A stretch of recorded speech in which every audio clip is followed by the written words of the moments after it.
منه.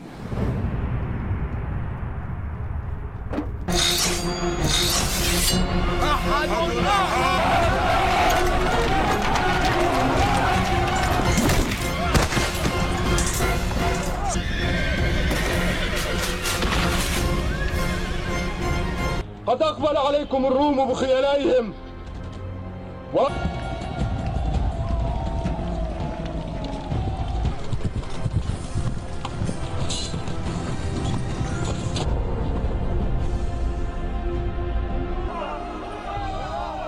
Assalamualaikum warahmatullahi wabarakatuh. Sahabat dimanapun Anda berada, semoga semua sehat dan bahagia selalu bersama keluarga. Kali ini kami akan membahas salah satu serial film sejarah muslim tentang seseorang yang sangat terkenal dengan kekuatannya. Sosoknya yang tegas, gagah serta pemberani dalam membela agama. Bukan hanya disegani oleh musuh-musuhnya, bahkan setan pun takut padanya. Ia berasal dari mantan tokoh terkemuka di kalangan Bani Quraisy, tepatnya dari Bani Adi, yang pada akhirnya mendapat hidayah dari Allah Subhanahu wa Ta'ala. Bahkan beliau ditunjuk menjadi pemimpin umat Islam setelah wafatnya Abu Bakar As-Siddiq. Beliau juga merupakan salah satu Khulafaur Rasyidin yang diberi gelar Amirul Mukminin. Beliau adalah Umar bin Khattab radhiyallahu anhu. Pada film ini menceritakan sebuah kisah tentang perjalanan hidup Umar bin Khattab dari masa mudanya hingga beliau ditunjuk sebagai khalifah bagi umat Islam kala itu, untuk tetap mensiarkan agama Islam ke seluruh penjuru dunia. Melalui film ini semoga kita dapat mengambil manfaat dari pesan-pesan moral serta kebaikan yang terkandung di dalamnya. Dalam film ini kisah diawali pada bulan Zulhijjah tahun 23 Hijriah. Kala itu umat Islam sedang menjalankan ibadah haji, rukun Islam yang kelima di kota Mekah. Pada saat itu Mekah sudah tidak ada lagi dalam masa kegelapan atau jahiliyah. Segala bentuk perbudakan, kemusyrikan, serta penyembahan terhadap berhala telah lenyap dari bumi Mekah. Sekitar Ka'bah yang dahulunya hampir ada 360 berhala, kini semuanya telah lenyap. Mereka senantiasa memanjatkan doa serta ucapan rasa syukur hanya kepada Allah Subhanahu wa Ta'ala. Pada masa itu pula umat Islam telah mampu bangkit dari keterpurukan pasca ditinggalkan oleh wafatnya Nabi Muhammad SAW serta Abu Bakar As-Siddiq. Pada masa itu semua umat Islam sepakat untuk mengangkat Umar bin Khattab sebagai penerus serta pemimpin umat Islam ke jalan kebenaran. Umar adalah sosok pemimpin yang tegas dan juga lembut hatinya, sehingga dari sanalah gelar Amirul Mukminin juga diberikan kepadanya. Cerita kemudian berlanjut pada flashback dari sosok Umar bin Khattab semasa muda dimulai. Diceritakan pada masa itu 6 tahun sebelum diutusnya Nabi Muhammad SAW, Umar bin Khattab masih berusia muda yang mempunyai aktivitas keseharian sebagai pengembala unta milik ayahnya yang bernama Al-Khattab bin Nufail. Setiap hari Umar dengan telaten merawat unta-unta tersebut yang dilepas liarkan di wilayah lembah Manjanan. Ketika Umar yang tengah sibuk, datanglah beberapa orang dari Bani Khuza'ah yang ingin meminta air untuk hewan tunggangannya serta hewan peliharaan mereka. Meskipun Umar sebagai laki-laki yang perkasa dan tangguh dalam hal beradu fisik, namun sebetulnya sifat yang dimiliki Umar sangatlah rendah hati, sehingga Bani Khuza'ah diizinkan untuk mengambil air yang berada di dalam sumber tersebut, dengan catatan setelah Umar memindahkan semua unta miliknya. Umar juga merupakan pemuda yang sangat peduli dengan keluarganya. Di sela-sela kesibukan mengembala unta, ia selalu menolong membawakan beberapa kayu bakar untuk diberikan kepada bibitnya, yang kemudian hasil kerja keras itu dibayar oleh beberapa makanan berupa kurma serta kismis. Namun semua pekerjaan serta kebaikannya yang dimiliki itu membuat ayahnya tersulut emosi tatkala tahu bahwa Umar tak membawa unta-unta kebalaannya itu kembali ke hadapan ayahnya. Walaupun Umar selalu menjelaskan kepada ayahnya bahwa tak akan ada yang berani mengambil unta-unta milik Al-Khattab, lantaran unta-unta itu sudah ditandai dengan tulisan nama ayahnya.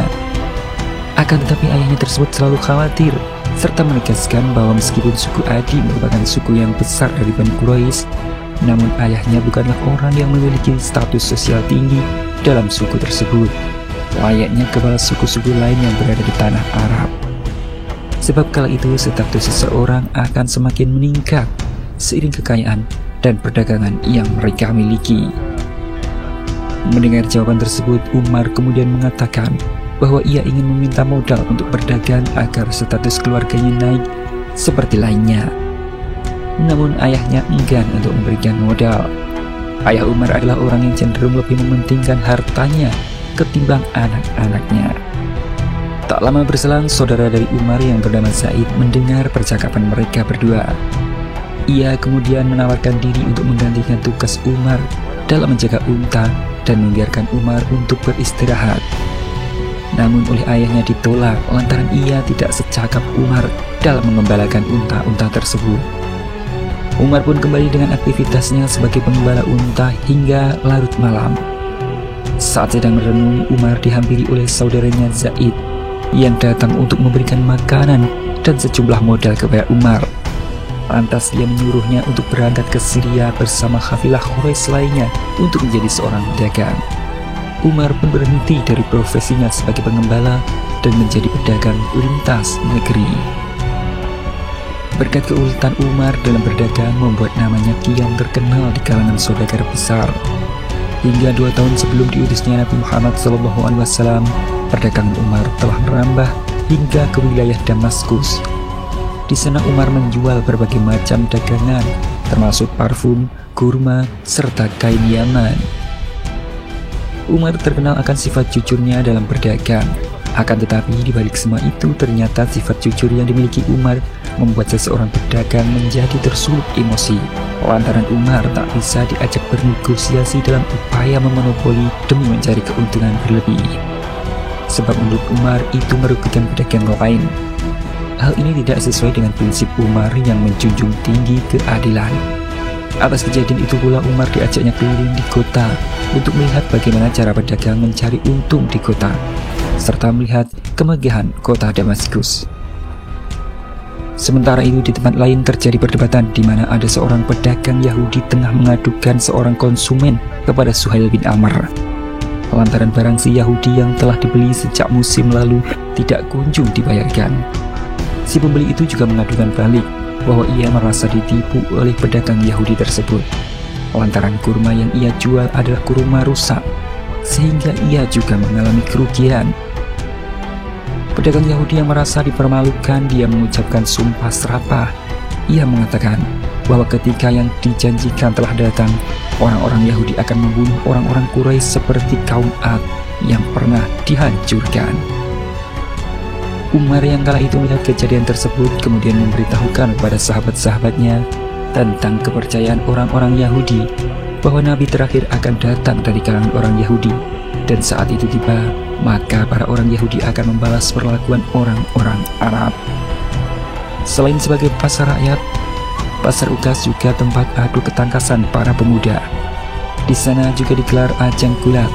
Masing-masing suku mengeluarkan para pemudanya yang terkuat. Sebab menurut mereka kuatnya generasi muda juga menambah status kedudukan suatu kaum. Umar bin Khattab merupakan jawara gulat dari suku Quraisy. Ia pun ikut dalam ajang gulat tersebut. Adu mekanik pun terjadi. Umar yang sejak muda telah tertempa secara fisik dengan mudah mengalahkan lawannya. Sorak gembira dari seluruh penonton, terutama Abu Sufyan yang merasa bangga lantaran pemuda dari sukunya menang. Tanggal 17 Ramadan, 13 tahun sebelum Hijriah, pada umur ke-40 tahun, Nabi Muhammad SAW mendapat wahyu pertama, yaitu surat Al-Alaq ayat 1 hingga ayat 5, sebagai tanda diutusnya menjadi Rasul terakhir bagi seluruh umat manusia. Setelah mendapatkan wahyu, Nabi Muhammad menceritakan kejadian itu kepada Khadijah dan Waraqah bin Naufal yang merupakan paman Khadijah.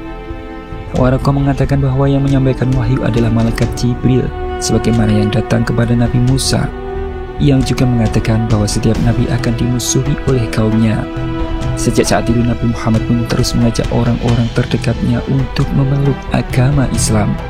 Siti Khadijah, istri Nabi, menjadi wanita pertama yang beriman. Ali bin Abi Thalib yang merupakan keponakan Nabi menjadi pemuda pertama yang beriman. Disusul Abu Bakar As-Siddiq. Abu Bakar kemudian mengajak sahabatnya yang merupakan seorang saudagar kaya yang bernama Utsman bin Affan untuk memeluk agama Islam. Disusul pula Ammar bin Yasir. serta beberapa budak dan kalangan kaum miskin lainnya. Nabi Muhammad sejak kecil terkenal akan sifatnya yang baik serta jujur, sehingga ketika beliau diangkat menjadi Rasul, orang-orang mudah untuk beriman kepada beliau. Dari hari ke hari semakin banyak orang yang mengikuti ajaran Nabi Muhammad, baik dari kalangan budak maupun orang kaya.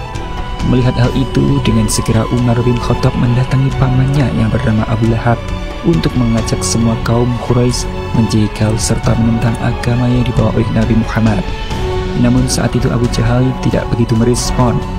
Nabi Muhammad masih berdakwah secara sembunyi-sembunyi, sehingga hal itu tidak direspon oleh kaum Quraisy Mekah. Pada tahun ketiga setelah diutusnya menjadi Rasul, pengikut Nabi Muhammad terus bertambah.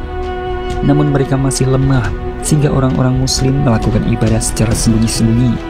Abu Sufyan yang tak sengaja melihat Sa'ad bin Abi Waqqas dari Bani Zuhrah dan beberapa sahabat lainnya sedang sholat di atas bukit.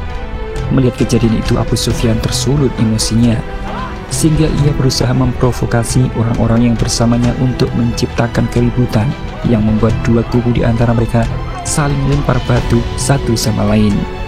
Dari peristiwa itu, seorang pemuda bernama Ammar bin Yasir menjadi terluka, sehingga membuat orang tuanya yang bernama Sumayyah dan Yasir menjadi was-was. Apalagi setelah tahu bahwa anaknya terlibat konflik dengan Abu Sufyan yang merupakan tokoh penting dari kalangan Bani Abdussam. Pasalnya kejadian itu takut berdampak pada ibunya yang bekerja pada salah satu petinggi Quraisy bernama Abu Lahab. Dengan sabar, Ammar bin Yasir terus mencoba menenangkan kedua orang tuanya dengan cara menyampaikan wahyu yang baru saja diturunkan kepada Nabi Muhammad yang berisi Quran, surat Ad-Duha ayat 1 hingga ayat 11. Setelah mendengar ayat tersebut, hati kedua orang tua Ammar tergerak, sehingga ia mendapatkan hidayah untuk masuk agama Islam. Utbah bin Rabi'ah, ayah dari Hindun, mengunjungi rumah Abu Sufyan sebagai menantunya. Abu Sufyan kemudian menceritakan kejadian yang baru saja ia lihat di bukit kepada Utbah. Hindun yang merasa geram dengan ajaran Nabi Muhammad terus meminta kepada ayahnya untuk mendesak kaum musyrikin supaya bertindak lebih tegas sebelum Nabi Muhammad mendapatkan lebih banyak pengikutnya. Sebab hal itu dapat mengancam eksistensi mereka di mata masyarakat Quraisy. Namun Utbah bin Rabi'ah tak mau gegabah dalam permasalahan ini, lantaran keluarga mereka yaitu Bani Abdussam sangat dekat dengan Bani Hashim, sehingga hal itu akan memicu keretakan serta hubungan antar kedua suku. Terlebih Nabi Muhammad SAW tidak pernah menyinggung permasalahan mereka. Kembali lagi ke pasar Uqas, bukan hanya menjadi ajang tarung para pemuda Quraisy, di pasar itu juga menjadi ajang pertarungan para budak belian. Pertarungan itu disaksikan pula oleh para tokoh-tokoh penting Quraisy termasuk Umar bin Khattab serta lainnya. Di dalam arena pertarungan terlihat seorang budak dari bangsa Abyssinia atau sekarang dikenal dengan negara Ethiopia bernama Abu Dasamah atau yang lebih dikenal dengan Wasi, yang merupakan budak dari Zubair bin Mut'ir. Di sana Wasi terkenal dengan kekuatan fisiknya.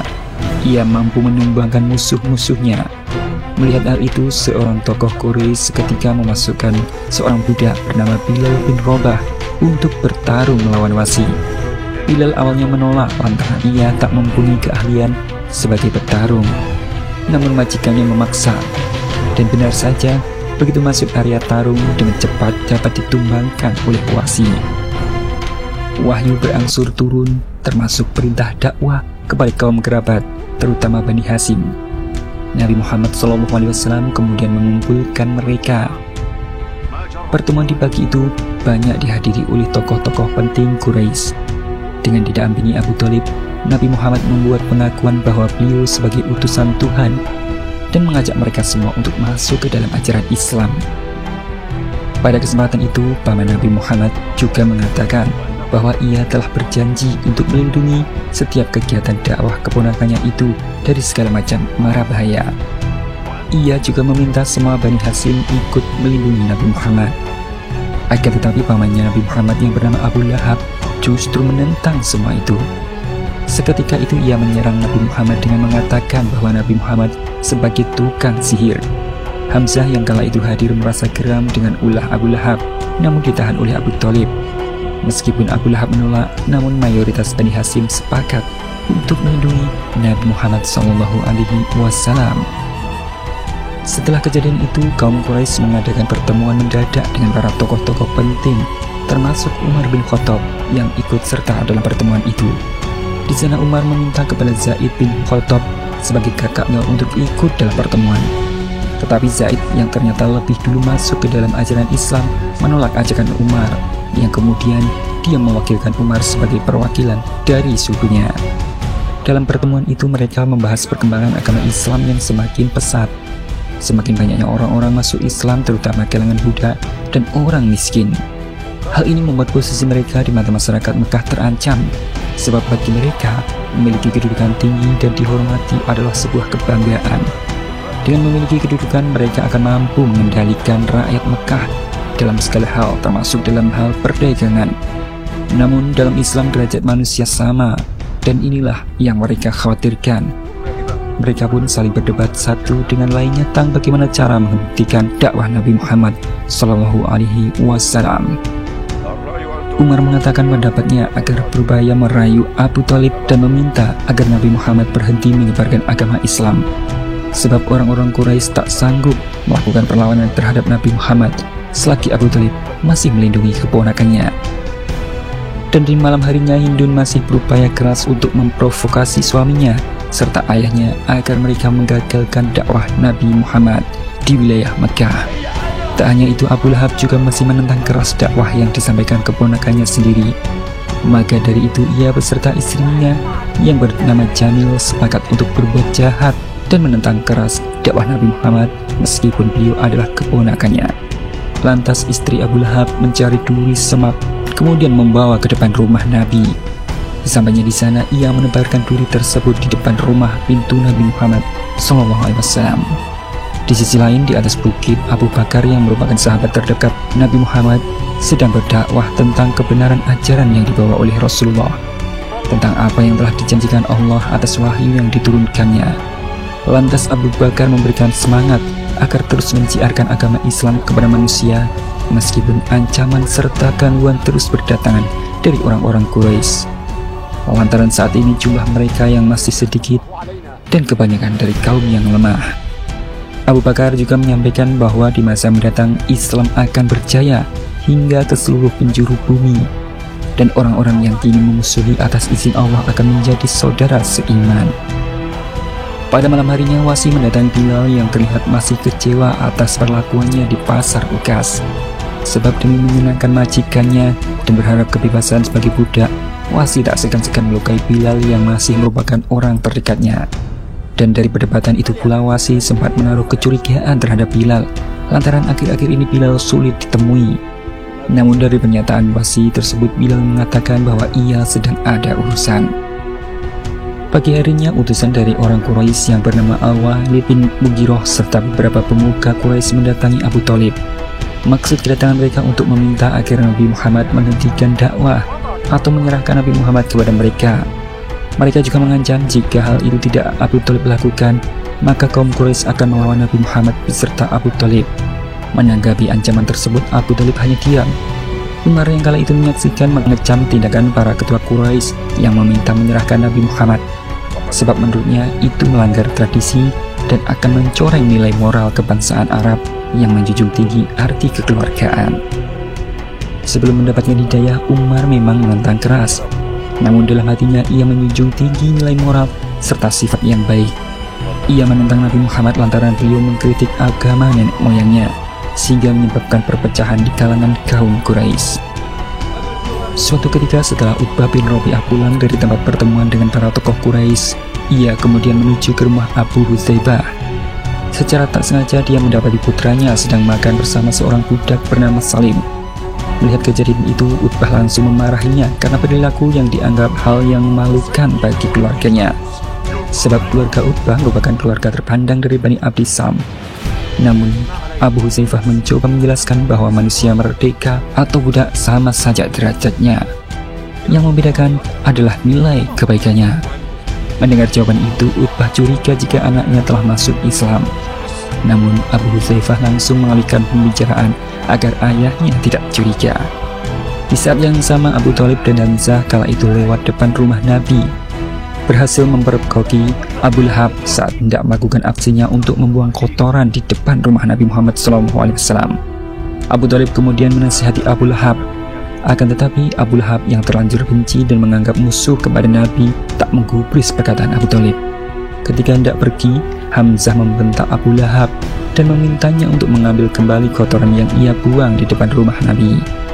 Abu Lahab adalah salah seorang yang namanya diabadikan dalam Quran surat Al-Lahab ayat 1 hingga 5. Dia dijanjikan akan mendapatkan azab di neraka sebagai balasan atas perbuatannya kepada Nabi Muhammad. Abu Thalib dan Hamzah kemudian masuk ke dalam rumah Nabi. Abu Thalib mengatakan bahwa ia akan terus memberikan dukungan kepada dakwah Nabi Muhammad meskipun orang-orang Quraisy memusuhi beliau. Pertemuan dengan para petinggi Quraisy kembali dilakukan. Saat itu Abu Jahal memprovokasi para pemuka Quraisy agar Bani Hashim mau menyerahkan Nabi Muhammad kepada kaum Quraisy. Namun Umar tidak sependapat dengan Abu Jahal. Umar lebih menyarankan agar jangan terlalu terburu-buru untuk menyatakan perang dengan Bani Hashim, sebab kini Abu Thalib, Hamzah, serta Abbas sebagai paman Nabi Muhammad belum mengikuti ajaran Islam. Umar juga mengecam usulan dari Abu Jahal lantaran itu tidak sesuai norma kaum Quraisy yang mana mereka banggakan selama ini. Jika norma itu tercoreng, maka seluruh bangsa Arab akan ikut tercoreng, dan suku lain di luar Arab juga akan memandang rendah bangsa Arab. Maka dari itu mereka dituntut untuk berhati-hati dalam mengambil tindakan atau akan semakin sulit untuk mengalahkan Nabi Muhammad. Atas gagasan itu Umar mendapat banyak pujian dari tokoh-tokoh Quraisy. Dia dianggap sebagai orang yang sangat bijaksana dalam mengambil keputusan. Dan sesaat kemudian dari arah luar secara tak terduga Abu Hudzaifah bin Utbah mengumumkan bahwa ia telah memerdekakan Salim dan mengangkatnya menjadi anak.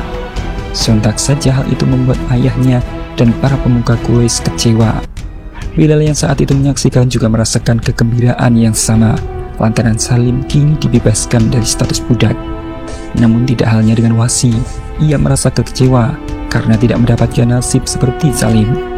Sempat terjadi perdebatan antara Bilal dan Wasi, dan dari sana pula Bilal akhirnya mengakui statusnya kepada Wasi tentang dirinya yang sebetulnya telah memeluk ajaran Islam. Sementara situasi kota Mekah waktu itu masih sudah diambang kekacauan. Setelah para tokoh-tokoh Quraisy satu persatu masuk ke dalam ajaran agama di bawah Nabi Muhammad, Abu Jahal yang kala itu bertemu dengan Abu Bakar dan Ibnu Mas'ud meluapkan emosinya kepada Abu Bakar dengan memaki Abu Bakar lantaran ia telah masuk Islam. Ibnu Mas'ud berusaha melawan, kemudian dicegah oleh Abu Bakar. Kembali ke Umar. Umar bin Khattab adalah pemuda dengan segudang keterampilan. Selain pandai berdagang, gulat juga pandai memacu kuda. Bersama Khalid bin Walid, Umar latihan pacu kuda bersama. Tokoh Quraisy kembali melakukan pertemuan yang mana waktu itu bertepatan dengan datangnya musim haji. Maka sebelum para tamu dari luar kota Mekah datang, para tokoh Quraisy membuat strategi untuk memfitnah Nabi Muhammad dengan mengatakan tukang sihir dan pembohong, agar rombongan haji yang berada di luar Mekah mengurungkan niatnya untuk masuk ke dalam ajaran Nabi Muhammad. Sebulan dari pertemuan itu, secara tak disangka Utbah bin Rabi'ah mendapati anaknya Abu Hudzaifah tengah melakukan ibadah sholat bersama dengan Salim. Apalagi saat itu yang menjadi imam adalah Salim. Hal ini dalam pandangan Utbah adalah aib sebab mantan budaknya menjadi pemimpin. Selama ini Utbah termasuk penentang ajaran yang dibawa Nabi Muhammad, namun justru anaknya memeluk agama Islam. Abu Hudzaifah menjelaskan kepada ayahnya bahwa Salim lebih alim dalam hal ilmu agama, sehingga ia pantas menjadi imam. Abu Hudzaifah juga berusaha menjelaskan tentang Islam dan berharap ayahnya mau beriman.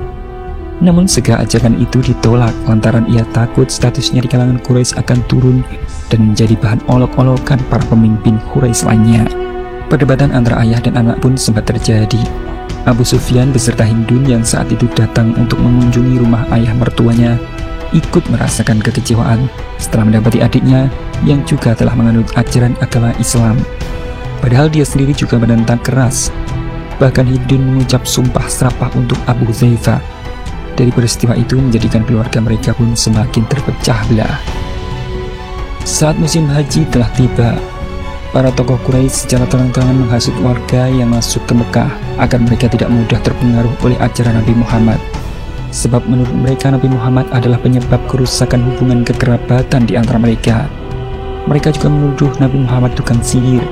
Bahkan Abu Lahab sebagai pemanah Nabi saat itu juga turut menyampaikan orasi yang menjatuhkan nama baik Nabi Muhammad. Namun kenyataannya tidak sesuai dengan yang mereka harapkan. Nabi Muhammad semakin terkenal hingga ke penjuru kota Mekah. Melihat kenyataan itu, Abu Jahal marah. Dia berencana untuk melakukan tindakan kekerasan kepada Nabi Muhammad dan para sahabatnya, meski dengan resiko akan berhadapan dengan Bani Hashim. Pada saat itu, Umar bin Khattab memberikan pendapatnya kepada Abu Jahal agar tidak memusuhi Rasulullah, karena semua tindakan itu akan berdampak pada permusuhan dengan Bani Hashim. Hal itu akan menimbulkan peperangan antara kaum Quraisy. Umar menyarankan agar sebaliknya kaum Quraisy hanya memberikan ancaman kepada pengikut Rasulullah yang berada dalam sukunya masing-masing, agar mereka kembali kepada budaya jahiliyah. Para pemimpin Quraisy menyetujui usulan Umar. Namun Utbah bin Rabi'ah mempunyai usulan lain, yaitu akan memberikan tawaran kesenangan dunia. Ia segera menuju ke kediaman Rasulullah untuk mencoba memberikan tawaran supaya beliau mau menghentikan dakwah penyebaran agama Islam. Sesampainya di kediaman Rasulullah, Utbah bin Rabi'ah langsung memberikan tawaran berupa harta, tahta, dan wanita. Namun Rasulullah tetap istiqomah dengan keyakinannya untuk terus menyebarkan agama Islam. Lalu beliau membacakan Quran surat Fussilat hingga ayat ke-38. Melalui ayat-ayat itu, Rasulullah hendak menegaskan bahwa beliau adalah seorang nabi dan rasul yang bertugas menyebarkan kabar gembira dan memberikan peringatan kepada seluruh umat manusia. Setelah mendengar jawaban itu, Utbah bin Rabi'ah kembali dan langsung menemui pemuka kaum musyrik Mekah. Di hadapan para pembesar musyrik Mekah, secara spontan ia kemudian meminta agar elit musyrik Mekah meninggalkan Rasulullah serta tidak mengganggunya lagi, karena apa yang beliau bawa pasti akan membawa perubahan besar pada masyarakat Mekah. Ia juga berkata bahwa masyarakat Arab akan merasakan kejayaan sebuah kerajaan besar. Mendengar pernyataan itu, bukannya percaya, namun justru para pemuka Quraisy menganggap Utbah telah terkena sihir. Pendapat tersebut dibenarkan oleh anaknya Abu Hudzaifah serta anak angkatnya Salim yang saat itu sengaja menyusul Utbah. Abu Jahal tetap menganggap bahwa Rasulullah merupakan sosok pengganggu yang telah memecah belah kaumnya. Hingga Abu Jahal mencemooh Abu Hudzaifah di depan ayahnya sendiri lantaran dia telah masuk Islam. Melihat anaknya dihina di depan para ketua, Utbah tak terima dan mengatakan Abu Jahal sendiri tak menyadari bahwa saudara tirinya yang bernama Salamah bin Hisam dan Ayas bin Abi Rabi'ah telah masuk ke dalam ajaran agama Islam. Mendengar perkataan itu, Abu Jahal yang marah langsung pergi meninggalkan pemuka Quraisy dan mencari keberadaan saudaranya itu untuk memberikan sebuah hukuman, karena mereka berdua telah menjadi aib dari kalangan keluarganya. Termasuk juga Umar yang merasa kecewa atas kedua sahabatnya itu. Setelah mengetahui bahwa beberapa dari kaum Quraisy telah memeluk ajaran agama Islam, Umar langsung mengumpulkan kaumnya, yaitu Bani Adi, dan memberikan sebuah ancaman kepada mereka, karena Umar tak mau apabila Bani Adi mengikuti ajaran Nabi Muhammad. Dan jika mereka membangkang, maka Umar tak segan-segan akan memberikan hukuman. Sebab saat itu Umar telah ditunjuk sebagai pemimpin, hingga rasa tanggung jawab Umar sangat besar terhadap kaumnya. Sementara di sisi lain, Abu Jahal juga tak segan-segan mengintimidasi orang-orang yang telah masuk Islam. Dia tak pandang bulu, meskipun saudaranya adalah seorang bangsawan maupun budak yang bekerja pada orang-orang Quraisy. Abu Jahal menyiksa mereka dengan menjemur dan mencambuk agar orang-orang muslim kembali murtad. Abu Bakar yang kala itu melihat kondisi kaum muslimin disiksa, berusaha untuk menyelamatkan mereka dan memerdekakan beberapa budak yang disiksa lantaran beriman. Hingga di saat yang sama, kaum Adi juga tak luput dari siksaan Umar setelah mereka diperingati, namun nyatanya mereka memutuskan untuk membangkang dan memilih memeluk ajaran Islam. Keesokan harinya, giliran Bilal bin Rabah yang mendapat hukuman setelah ia diketahui memeluk agama Islam oleh anak dari Umayyah bin Khalaf. Hingga akhirnya dia disiksa dengan siksaan yang berat. Tak hanya itu, Abu Jahal juga mendapati bahwa keluarga Yasir kini telah memeluk agama Islam. Abu Jahal pun langsung memberikan hukuman kepada keluarga Yasir. Mereka disiksa dengan siksaan berat di tengah padang pasir yang gersang dan panas.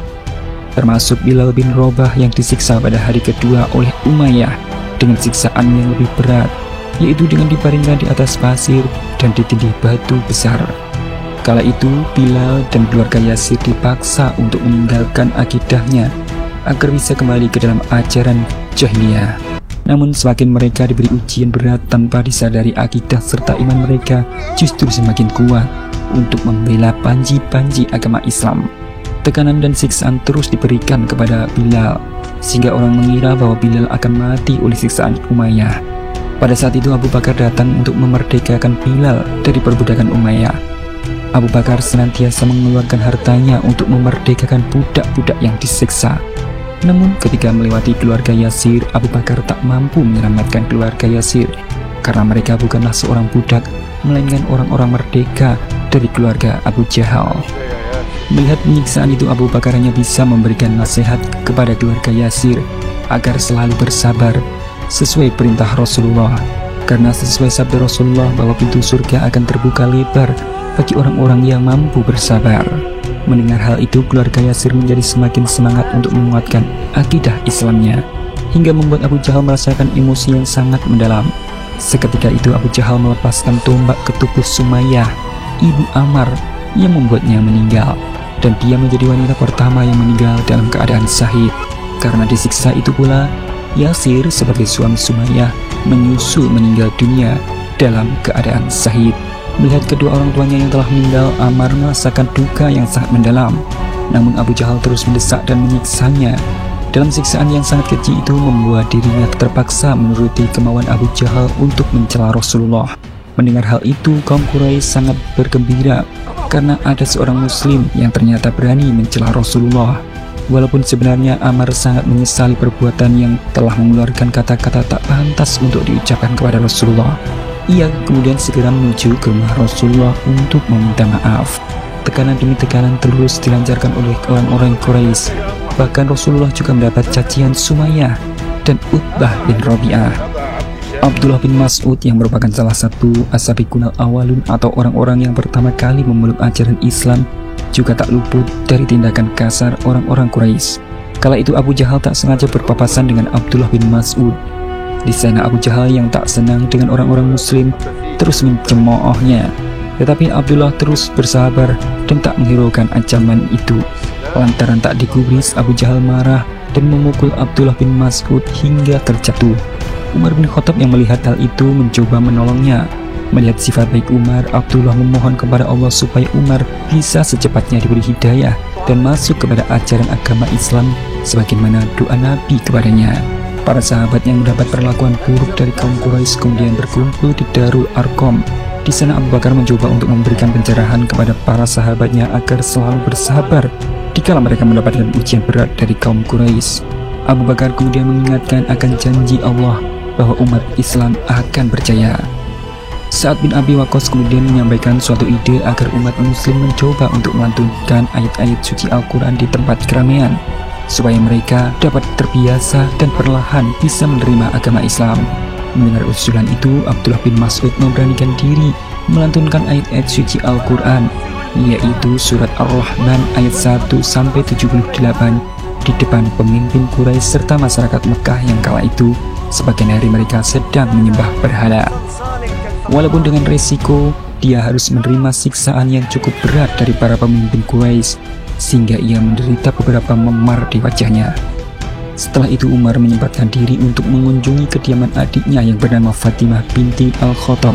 Kala itu terdapat kakak Umar. Di sana Umar terus merenung dan mempelajari dari kejadian yang menimpa Abdullah bin Mas'ud. Umar menganggap semua kekacauan ini terjadi akibat dari agama yang disampaikan oleh Rasulullah. Hingga Umar sempat berpikir, salah satunya cara untuk menghentikan semua itu adalah dengan membunuh Nabi Muhammad. Namun Fatimah, adiknya, berusaha mencegah dengan menasihati Umar. Selain Abdullah bin Mas'ud, Abu Bakar juga menjadi sasaran kekerasan orang-orang Quraisy. Saat itu Abu Bakar sedang menjaga Rasulullah yang tengah melakukan sholat di depan Ka'bah. Abu Lahab yang melihat kejadian itu kemudian mengajak para pemuka Quraisy untuk melakukan tindakan kekerasan kepada Abu Bakar serta Rasulullah. Pada malam harinya, Umar berpapasan dengan Abdullah bin Suhail yang merupakan anak dari Suhail bin Amr.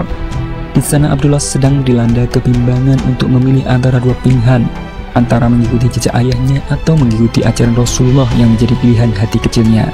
Dengan sifat bijaksana, Umar memberikan pendapat agar dia mengikuti kata hatinya. Maka keesokan harinya Abdullah bin Suhail secara terang-terangan mengakui kepada ayahnya jika dirinya telah memeluk agama Islam. Mengetahui hal itu, Suhail marah dan mengusir anaknya.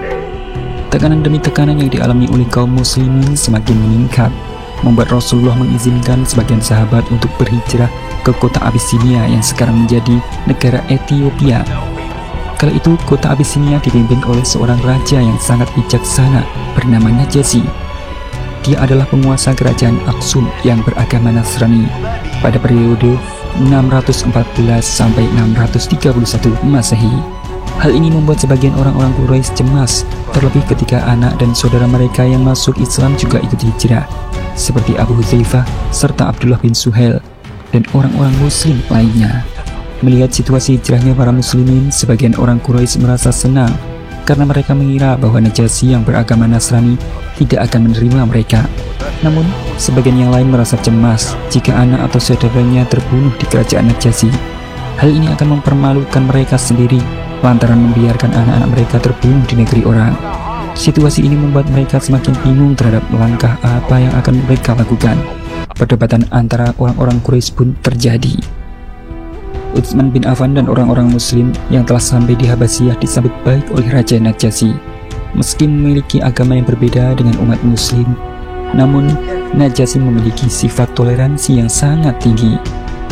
Kabar diterima baiknya kaum muslimin di Habasyah sampai ke telinga orang-orang Quraisy Mekah, sehingga semakin banyak kaum muslimin yang hijrah. Kondisi itu akan menyulitkan mereka, sebab para petinggi rata-rata sebagai kabilah dagang. Berkurangnya jumlah penduduk mengakibatkan jumlah pembeli mereka berkurang. Selain itu, negeri Habasyah menjalin dagang dengan kafilah Arab.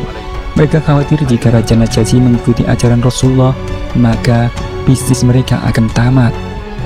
Dari itu, para petinggi Quraisy akan menyusul kaum muslimin ke kota Abyssinia agar bisa mengusir kaum muslimin yang berada di sana. Sekembalinya dari pertemuan dengan para petinggi Quraisy, di tengah jalan Abu Jahal bertemu Rasulullah. Abu Jahal yang membenci setengah mati kemudian mencaci maki Rasulullah. Kala itu budak perempuan Abdullah bin Jad'an menyaksikan perbuatan Abu Jahal kepada Nabi Muhammad. Pada saat bersamaan, Hamzah baru pulang dari berburu dengan menenteng sebuah busur panah. Sejak muda, paman Rasulullah ini memang gemar berburu binatang. Ketika menunggangi kuda melewati pemukiman penduduk, ia bertemu dengan budak wanita tadi. Lantas perempuan tersebut memberitahu Hamzah perihal perilaku Abu Jahal kepada Rasulullah. Mendengar kabar tersebut, Hamzah sangat murka. Ia langsung memacu kudanya, kemudian bergegas menuju Ka'bah untuk mencari keberadaan Abu Jahal. Dengan raut muka yang penuh amarah, segera mendekati Abu Jahal. Lalu dengan gerakan yang cepat, ia menghantamkan busur panahnya ke kepala Abu Jahal hingga darah segar mengucur di bibirnya. Hamzah mengancam akan menghajar Abu Jahal jika menyakiti Rasulullah. Selain itu, dia juga berkata bahwa kini telah memeluk agama Islam. Melihat kejadian itu, beberapa orang dari Bani Makhzum bangkit untuk melawan Hamzah. Tetapi Abu Jahal mencegahnya lantaran Abu Jahal sadar bahwa dirinya lah yang salah karena telah menyakiti keponakan Hamzah. Setelah mengetahui bahwa Hamzah telah masuk Islam, orang-orang Quraisy mulai panik karena kini Nabi Muhammad memiliki pelindung yang kuat. Hamzah kemudian memacu kudanya menuju Darul Arqam untuk menemui Rasulullah. Di hadapan Rasulullah, beliau berjanji bahwa selalu akan melindungi Rasulullah dari orang-orang yang menyakiti beliau. Bukan hanya karena sebab hubungan kekeluargaan, tetapi juga karena sebagai seorang muslim. Di hadapan Rasulullah dan para sahabat, Hamzah mengucapkan 2 kalimat syahadat. Para sahabat pun yang gembira menyambut masuk Islamnya Hamzah bin Abdul Muthalib. Melihat situasi Mekah yang semakin kacau, sesama Quraisy juga saling berbeda pendapat, membuat Umar kebingungan. Dalam hati Umar masih menganggap bahwa penyebab kekacauan adalah Nabi Muhammad. Oleh karena itu, ia berencana untuk membunuh Nabi Muhammad. Dengan membawa pedang, Umar pun pergi mencari keberadaan Nabi Muhammad. Di tengah jalan, ia berpapasan dengan Nu'aim. Lantas Nu'aim menanyakan perihal penting apa yang membuat Umar keluar dengan membawa pedang. Setelah mengetahui tujuannya Umar untuk membunuh Nabi Muhammad, lantas Nu'aim menasihatinya agar Umar terlebih dahulu menasihati adiknya. Sebab adik perempuannya yang bernama Fatimah beserta suaminya Sa'id bin Zaid telah masuk Islam. Dengan perasaan emosi, Umar pun berbalik menuju kediaman adiknya. Sesampainya di depan rumah, ia mendengar dari dalam ada seorang yang sedang membaca Al-Quran, yaitu sahabat Ka'bah bin Al-Arad yang sedang mengajarkan Al-Quran kepada Fatimah dan suaminya. Umar kemudian menggedor pintu yang membuat orang di dalam rumah pun ketakutan. Ketika Fatimah membukakan pintu, Khabbab segera bersembunyi. Umar pun menanyakan siapa yang mengaji barusan, namun adiknya berusaha berkilah bahwa itu adalah suara sang suami dan dirinya yang sedang berbincang. Umar lantas tidak begitu saja percaya, namun emosinya memuncak ketika adik iparnya mengatakan bahwa ia telah beriman.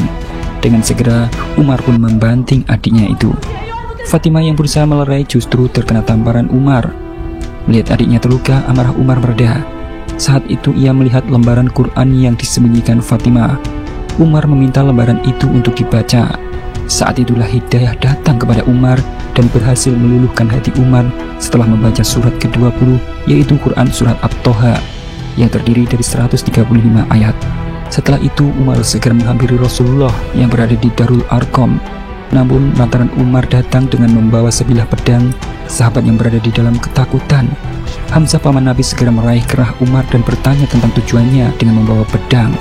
Namun ketika Rasulullah menghampiri seketika itu, Umar menyatakan diri untuk memeluk agama Islam dengan sepenuh hati. Setelah Umar bin Khattab memeluk agama Islam, ia segera mengumumkan keislamannya secara terang-terangan dengan mendatangi masing-masing kepala suku. Bahkan ia mengumumkan di samping Ka'bah yang saat itu terdapat sebagian orang Quraisy sedang berkumpul. Sontak saja kabar itu membuat mereka kaget.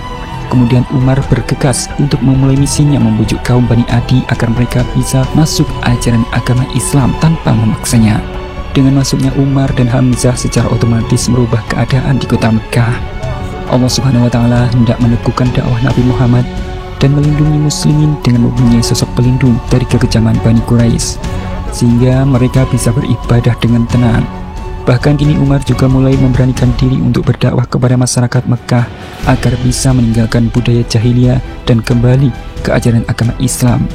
Islam semakin menyebar hingga ke suku Arab lainnya. Atas kejadian itu, kaum Quraisy yang saat itu sudah hampir putus asa untuk menghentikan dakwah Rasulullah merubah strateginya, yaitu dengan cara meminta Rasulullah untuk bisa menunjukkan mukjizat kepada mereka. Lantas mereka pun mendatangi Umar. Umar kemudian menjelaskan kembali bahwa percuma saja menunjukkan mukjizat kepada mereka. Mereka akan selalu menyangkal dan menuduh itu adalah suatu sihir. Hanya orang-orang yang mendapat hidayah dan akal sehatlah yang akan mengakui dan ikhlas serta percaya kepada Nabi Muhammad. Beliau juga memperingatkan jika mukjizat yang mereka minta telah dibuktikan, namun mereka tetap tidak beriman, maka Allah akan membinasakan mereka sebagaimana kaum Ad Samud yang telah binasa. Mendengar jawaban itu, mereka pun hanya diam. Sementara itu, di tempat lain, Utsman bin Affan yang saat ini masih tinggal di Abyssinia tak sengaja menemui seseorang pedagang dari Mekah. Di sana Utsman bin Affan menanyakan kepada pedagang tersebut tentang kondisi Mekah pada saat itu. Kemudian pedagang tersebut menceritakan situasi perubahan kota Mekah yang sangat signifikan saat Hamzah dan Umar telah memeluk agama Islam. Berita itu menjadi kabar baik bagi Utsman serta umat muslim lainnya, hingga mereka memutuskan untuk bergegas pulang ke kota Mekah demi memastikan kabar baik tersebut. Kepulangan sebagian umat muslim dari tanah Abyssinia menjadi momen yang sangat mengharukan bagi mereka, termasuk Abdullah bin Suhail yang saat itu langsung disambut oleh keluarga kecilnya. Namun pada keesokan harinya, Abdullah bin Suhail harus menerima hukuman setelah ayahnya memutuskan untuk mengurungnya karena keputusannya untuk memeluk ajaran Islam. Hingga kini dia masih dianggap menjadi aib bagi keluarganya. Tak hanya itu, Abu Jandal yang merupakan saudara dari Abdullah bin Suhail juga terpaksa harus menerima hukuman setelah dirinya mengakui telah memeluk agama Islam. Di saat yang sama, para ketua Quraisy langsung mengerahkan utusannya agar bisa membuat sebagian kaum muslimin yang masih bertahan di Abyssinia segera dideportasi. Maka Abu Jahal memerintahkan Amr bin As sebagai sosok yang dikenal dekat dengan Raja Najasyi untuk memanfaatkan hal tersebut. Hingga tanpa buang waktu, Amr bin As dengan berbekal oleh-oleh khas Mekah langsung bergegas untuk melobby Raja Najasyi di kota Abyssinia. Namun Raja Najasyi adalah orang yang bijak. Meskipun mereka bersahabat, Najasyi tak mempercayai ucapan Amr bin As sebelum mempertemukan kedua belah pihak. Maka perwakilan dari umat muslim yang diwakili oleh Ja'far bin Abu Thalib memberikan saksinya tentang permasalahan yang ada di kota Mekah dengan menceritakan pada masa jahiliyah sampai datangnya Rasulullah. Ja'far bin Abu Thalib secara detail menggambarkan bagaimana sifat Rasulullah dan ajaran agama Islam. Namun orang-orang Quraisy bertindak sesuka hatinya mencelakai umat muslim lantaran mereka menyembah Allah, sampai mereka akhirnya berhijrah ke Abyssinia. agar bisa mencari perlindungan sesuai amanah dari Rasulullah. Tak sampai di situ, Ja'far bin Abu Thalib juga membacakan ayat suci Al-Quran surat Maryam ayat 5 hingga ayat 15. Mendengar lantunan ayat tersebut yang berisikan doa Nabi Zakaria saat meminta keturunan kepada Allah, membuat Raja Najasyi meneteskan air mata. Raja mengatakan bahwa ayat tersebut bersumber yang sama dengan wahyu yang turun kepada Nabi Isa. Raja Najasyi kemudian bersumpah akan melindungi umat muslim di kerajaannya dan mengembalikan semua pemberian Amr bin As. Usaha Amr bin As untuk memulangkan orang-orang muslim menuai kegagalan. Setelah kegagalan mereka untuk menarik sebagian umat muslim dari tanah Abyssinia, kaum Quraisy kini berencana akan melakukan hal jahat kepada umat muslim di Mekah, terutama untuk keluarga dari Bani Hashim. Saat itu Abu Jahal mengancam pemboikotan agar orang-orang Quraisy menghentikan segala bentuk perdagangan, pernikahan, dan lainnya dengan Bani Hashim. Piagam pemboikotan itu kemudian mereka gantung di dalam Ka'bah. Peristiwa boikot itu berlangsung selama 3 tahun, tepatnya pada bulan Muharram tahun ke-7 hingga tahun ke-10 masa kenabian. Abu Thalib kemudian meminta kesediaan seluruh Bani Hashim untuk melindungi Rasulullah dan hidup bersama dalam pengasingan, kecuali Abu Lahab. Ia enggan untuk melindungi dan justru bergabung dengan para Quraisy Mekah lainnya. Dari situasi itu, rasa cemas selalu menyelimuti Abu Thalib yang mengkhawatirkan keselamatan Rasulullah. Maka dari itu Abu Thalib menyarankan kepada Hamzah dan Abbas agar memerintahkan siapa saja dari kalangan umat muslim untuk menyamar menggantikan posisi Rasulullah di tempat beliau istirahat. Aksi pemboikotan itu telah berlangsung hingga kaum Bani Hashim merasakan dampaknya, seperti kelaparan dan banyaknya yang sakit, lantaran bahan makanan disetop oleh orang-orang Quraisy. Kondisi ini membuat suku lain menjadi simpati, sehingga sebagian mereka mengirimkan bahan makanan secara sembunyi-sembunyi, di antaranya Umar bin Khattab. Namun di tengah jalan, Umar dicegat oleh beberapa preman Quraisy yang hendak menyita bahan makanan tersebut. Umar yang memang sejak muda adalah jago gulat, dengan mudah mengalahkan mereka, sehingga membuat nyali mereka pun menciut. Di tengah jalan, Umar bertemu dengan Abu Bakar yang juga akan memberikan bantuan kepada Bani Hashim. 3 tahun telah berlalu, tepatnya pada masa ke-10 kenabian. Namun boikot belum berakhir. Abu Thalib yang mengkhawatirkan kondisi Rasulullah meminta kepada anaknya yang bernama Ali bin Abu Thalib untuk selalu mendampingi Rasulullah dimanapun berada sampai kondisi kota Mekah kembali stabil. Kian hari kian banyak orang yang prihatin dengan kondisi para Bani Hashim. Sebagian orang-orang yang memiliki kedekatan dengan Bani Hashim merasa kecewa dengan keputusan yang sepihak dari para pemimpin Quraisy. Mereka memprotes pemboikotan tersebut untuk segera diakhiri lantaran tidak mendapat persetujuan dari semua suku. Salah satu dari mereka kemudian berencana mengambil surat pemboikotan tersebut yang berada di dalam Ka'bah untuk dirobek. Namun alangkah terkejutnya setelah mereka melihat bahwa surat itu kondisinya telah rusak dimakan rayap dan hanya menyisakan tulisan Bismillah. Maka secara otomatis pemboikotan tersebut telah selesai, hingga beberapa orang muslim dari Bani Hashim terlepas dari aksi boikot tersebut. Berkat kegigihan Rasulullah untuk terus berdakwah, terutama kepada suku lain di luar Mekah, maka pada tahun 12 kenabian beberapa orang Madinah yang sudah memeluk Islam, sebagian di antara mereka ialah orang-orang yang pernah berjumpa dengan Rasulullah, menerima dakwahnya dan beriman kepada beliau. Maka mereka datang ke Mekah untuk menunaikan ibadah haji sekaligus menemui Rasulullah di Bukit Aqabah dan membaiat beliau. Rasulullah kemudian meminta salah satu sahabat yang bernama Mus'ab bin Umair untuk ke Madinah berdakwah kepada penduduknya. Penduduk Madinah antusias dalam menerima ajaran agama Islam, sehingga perkembangan Islam di Madinah sangat pesat. Tahun ke-13 kenabian, saat musim haji, penduduk Madinah datang kembali ke Mekah dalam jumlah yang lebih banyak.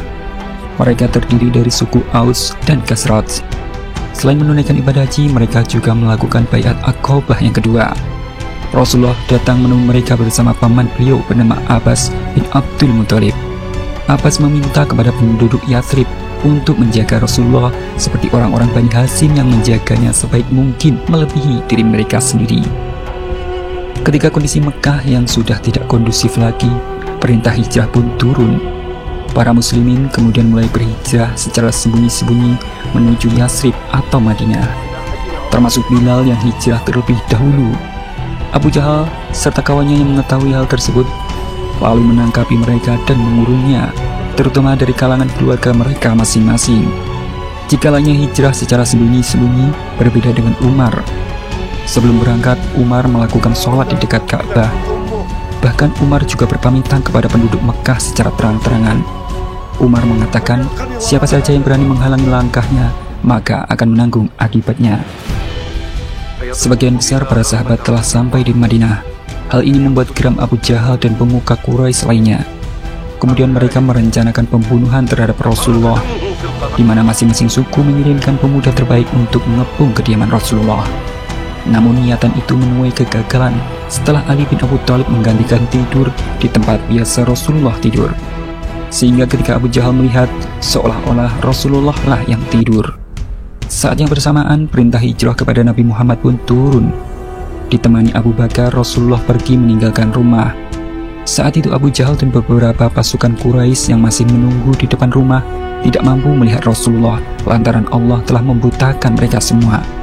Abu Jahal dan para pasukannya tersadar setelah matahari terbit. Ternyata yang keluar rumah bukanlah Rasulullah, akan tetapi Ali bin Abi Thalib. Abu Jahal yang marah kemudian mencari ke rumah Abu Bakar, namun mereka tidak menemukan. Atas hal itu Abu Jahal membuka sayembara kepada penduduk Mekah. Barang siapa yang berhasil menemukan Rasulullah dan menangkapnya, maka mereka akan mendapatkan hadiah 100 ekor unta. Mendengar sayembara tersebut, seorang penduduk Mekah yang bernama Suraqah bin Malik mencoba mencari jejak Rasulullah. Sehingga akhirnya dia menemukan keberadaan Rasulullah bersama Abu Bakar. Namun ketika ia hendak memacu kudanya, ia selalu terjatuh. Berulang kali pun dia berusaha tetap terjatuh. Dari situ ia sadar bahwa Rasulullah dilindungi, sehingga ia mengurungkan niatnya dan berjanji tidak akan memberitahu keberadaan Rasulullah kepada orang-orang Quraisy. Rasulullah kemudian bersabda bahwa di kemudian hari Suraqah akan memakai mahkota Raja Kisra dari kerajaan Persia. Rasulullah dan Abu Bakar kemudian melanjutkan langkah beliau hijrah menuju Yathrib. Sementara itu Ali bin Abi Thalib belum hijrah lantaran diberi amanat oleh Rasulullah untuk mengembalikan barang-barang titipan penduduk Mekah kepada pemiliknya. Setelah semua barang dikembalikan, Ali bin Abi Thalib hijrah ke Madinah dengan berjalan kaki. Pada tanggal 13 Rabiul Awal, Rasulullah beserta Abu Bakar telah sampai di dekat kota Yathrib. Disusul kedatangan Ali bin Abi Thalib. Di sana Rasulullah mendirikan masjid pertama yang diberi nama Masjid Quba. Setelah itu Rasulullah melanjutkan menuju Yathrib. Setibanya di kota Yathrib atau kini Madinah, Nabi Muhammad mendapat sambutan sukacita dari penduduk setempat yang telah menantikan kedatangan beliau. Bahkan para penduduk saling berebut menawarkan tempat tinggal untuk Rasulullah. Setiap kali unta Rasulullah bernama Qaswa melewati rumah kaum Ansor, penghuninya selalu memegang tali kekangnya seraya meminta beliau tinggal di rumahnya. Namun Rasulullah membiarkan unta tersebut berhenti di mana Allah menghendaki. Saat tiba di perkampungan Bani Malik bin Najjar, unta tersebut menderum di sebuah tempat pengeringan kurma. Di tempat inilah yang nantinya akan dibangun Masjid Nabawi. Pemiliknya adalah dua anak yatim dari Bani Najjar yang berada dalam pengasuhan Mu'az bin Afra. Ternyata si unta masih berjalan lagi tak jauh dari tempat semula. Beliau pun tetap membiarkan tali kekangnya dan tidak membelokkannya. Unta tersebut akhirnya berhenti dan berlutut di depan rumah milik Abu Ayyub Al-Ansori. Rumah ini kemudian dikenal sebagai tempat tinggal pertama Rasulullah SAW di Yathrib. Setelah Nabi Muhammad membeli tanah tempat pengeringan kurma tersebut seharga 10 dinar emas yang beliau bayarkan dari harta milik Abu Bakar, kemudian para sahabat membangun Masjid Nabawi dan rumah Rasulullah secara bergotong royong di tempat tersebut. Singkat cerita, pembangunan masjid umat muslim telah rampung dilaksanakan. Maka seketika itu Bilal bin Rabah ditunjuk oleh Rasulullah mengumandangkan adzan untuk pertama kalinya. Mendengar seruan adzan dilantangkan oleh Bilal, tokoh-tokoh muslim langsung berbondong-bondong berdatangan ke masjid untuk menyaksikan. Kedatangan Rasulullah di tanah Yathrib sangat disenangi oleh penduduknya, namun tidak bagi mereka orang-orang Yahudi. Mereka tidak beriman kepada Rasulullah lantaran menurut mereka Nabi hanya datang dari kaum Yahudi.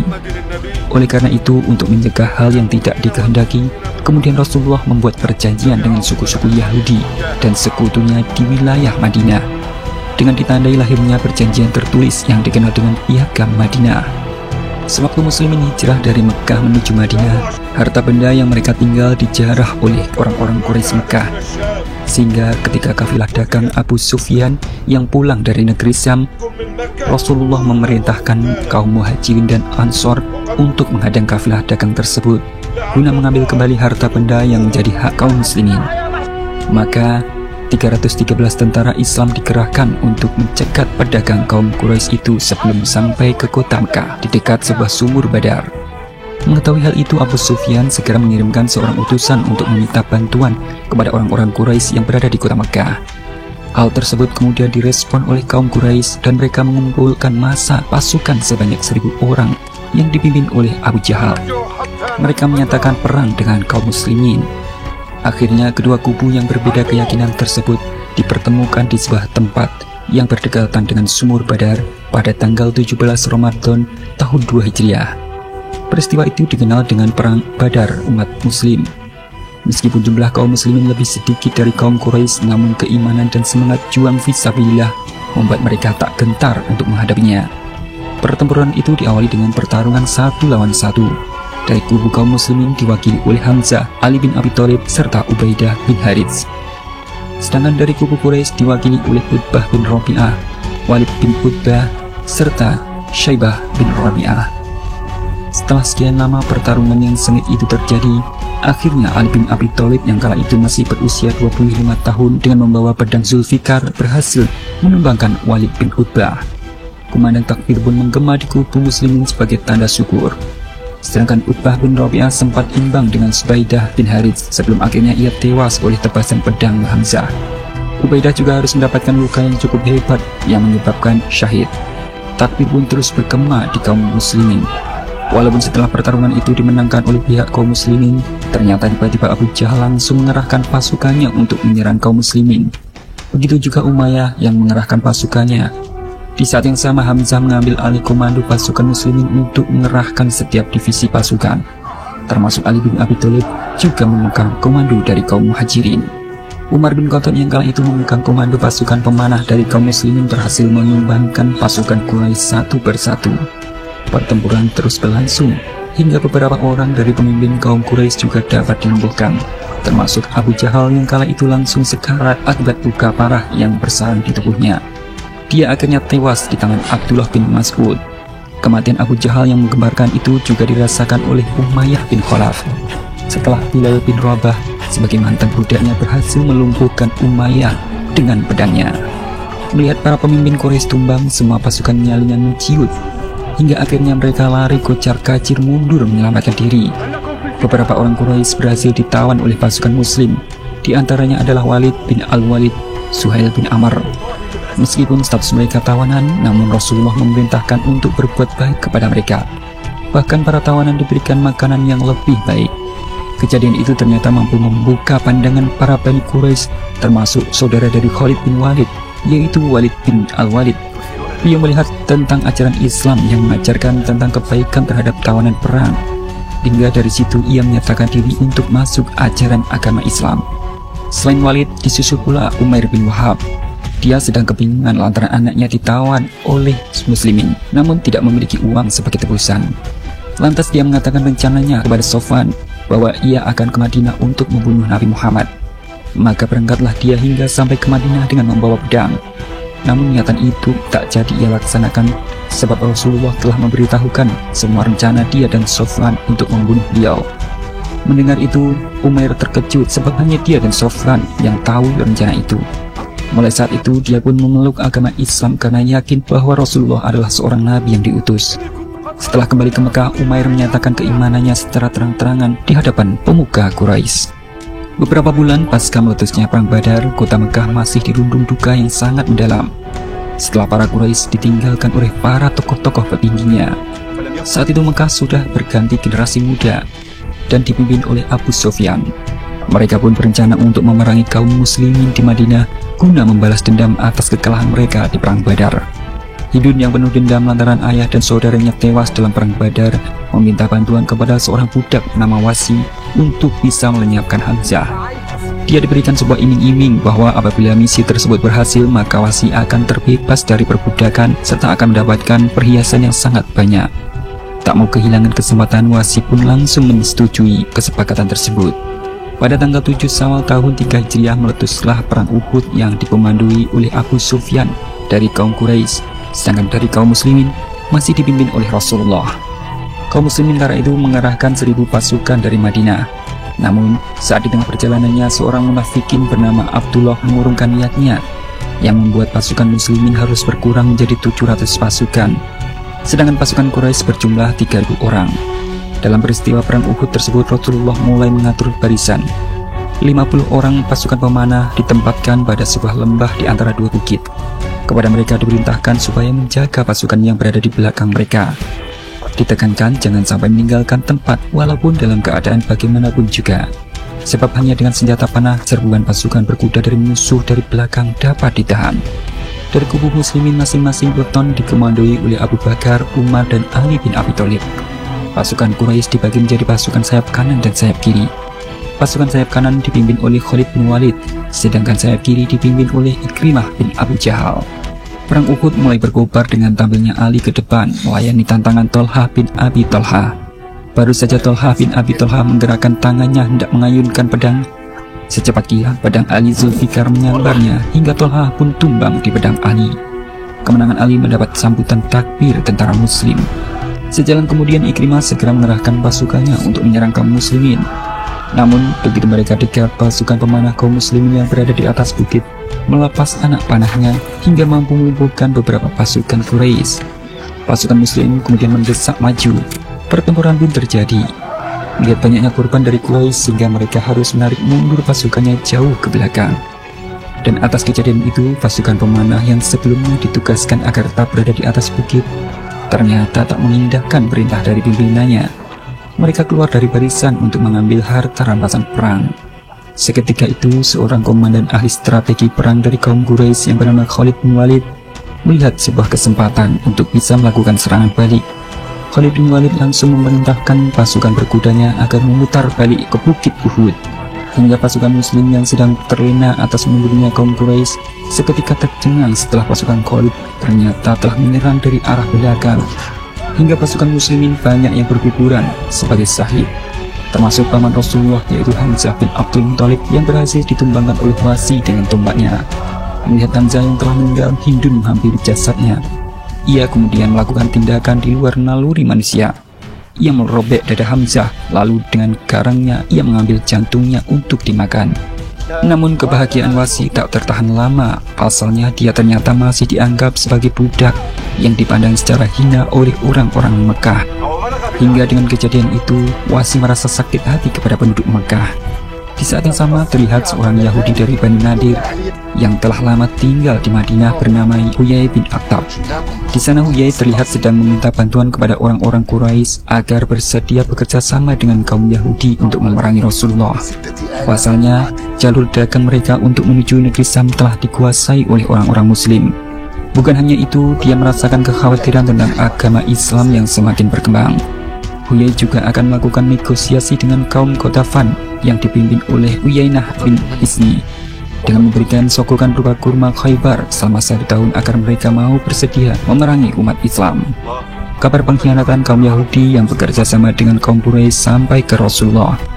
Para sahabat Rasulullah segera membuka rapat darurat. Di sana salah seorang bernama Salman Al-Farisi yang merupakan warga Persia memberikan sebuah ide agar orang-orang Muslim membuat benteng parit di sebelah utara kota Madinah, tepatnya di dekat Gunung Salak.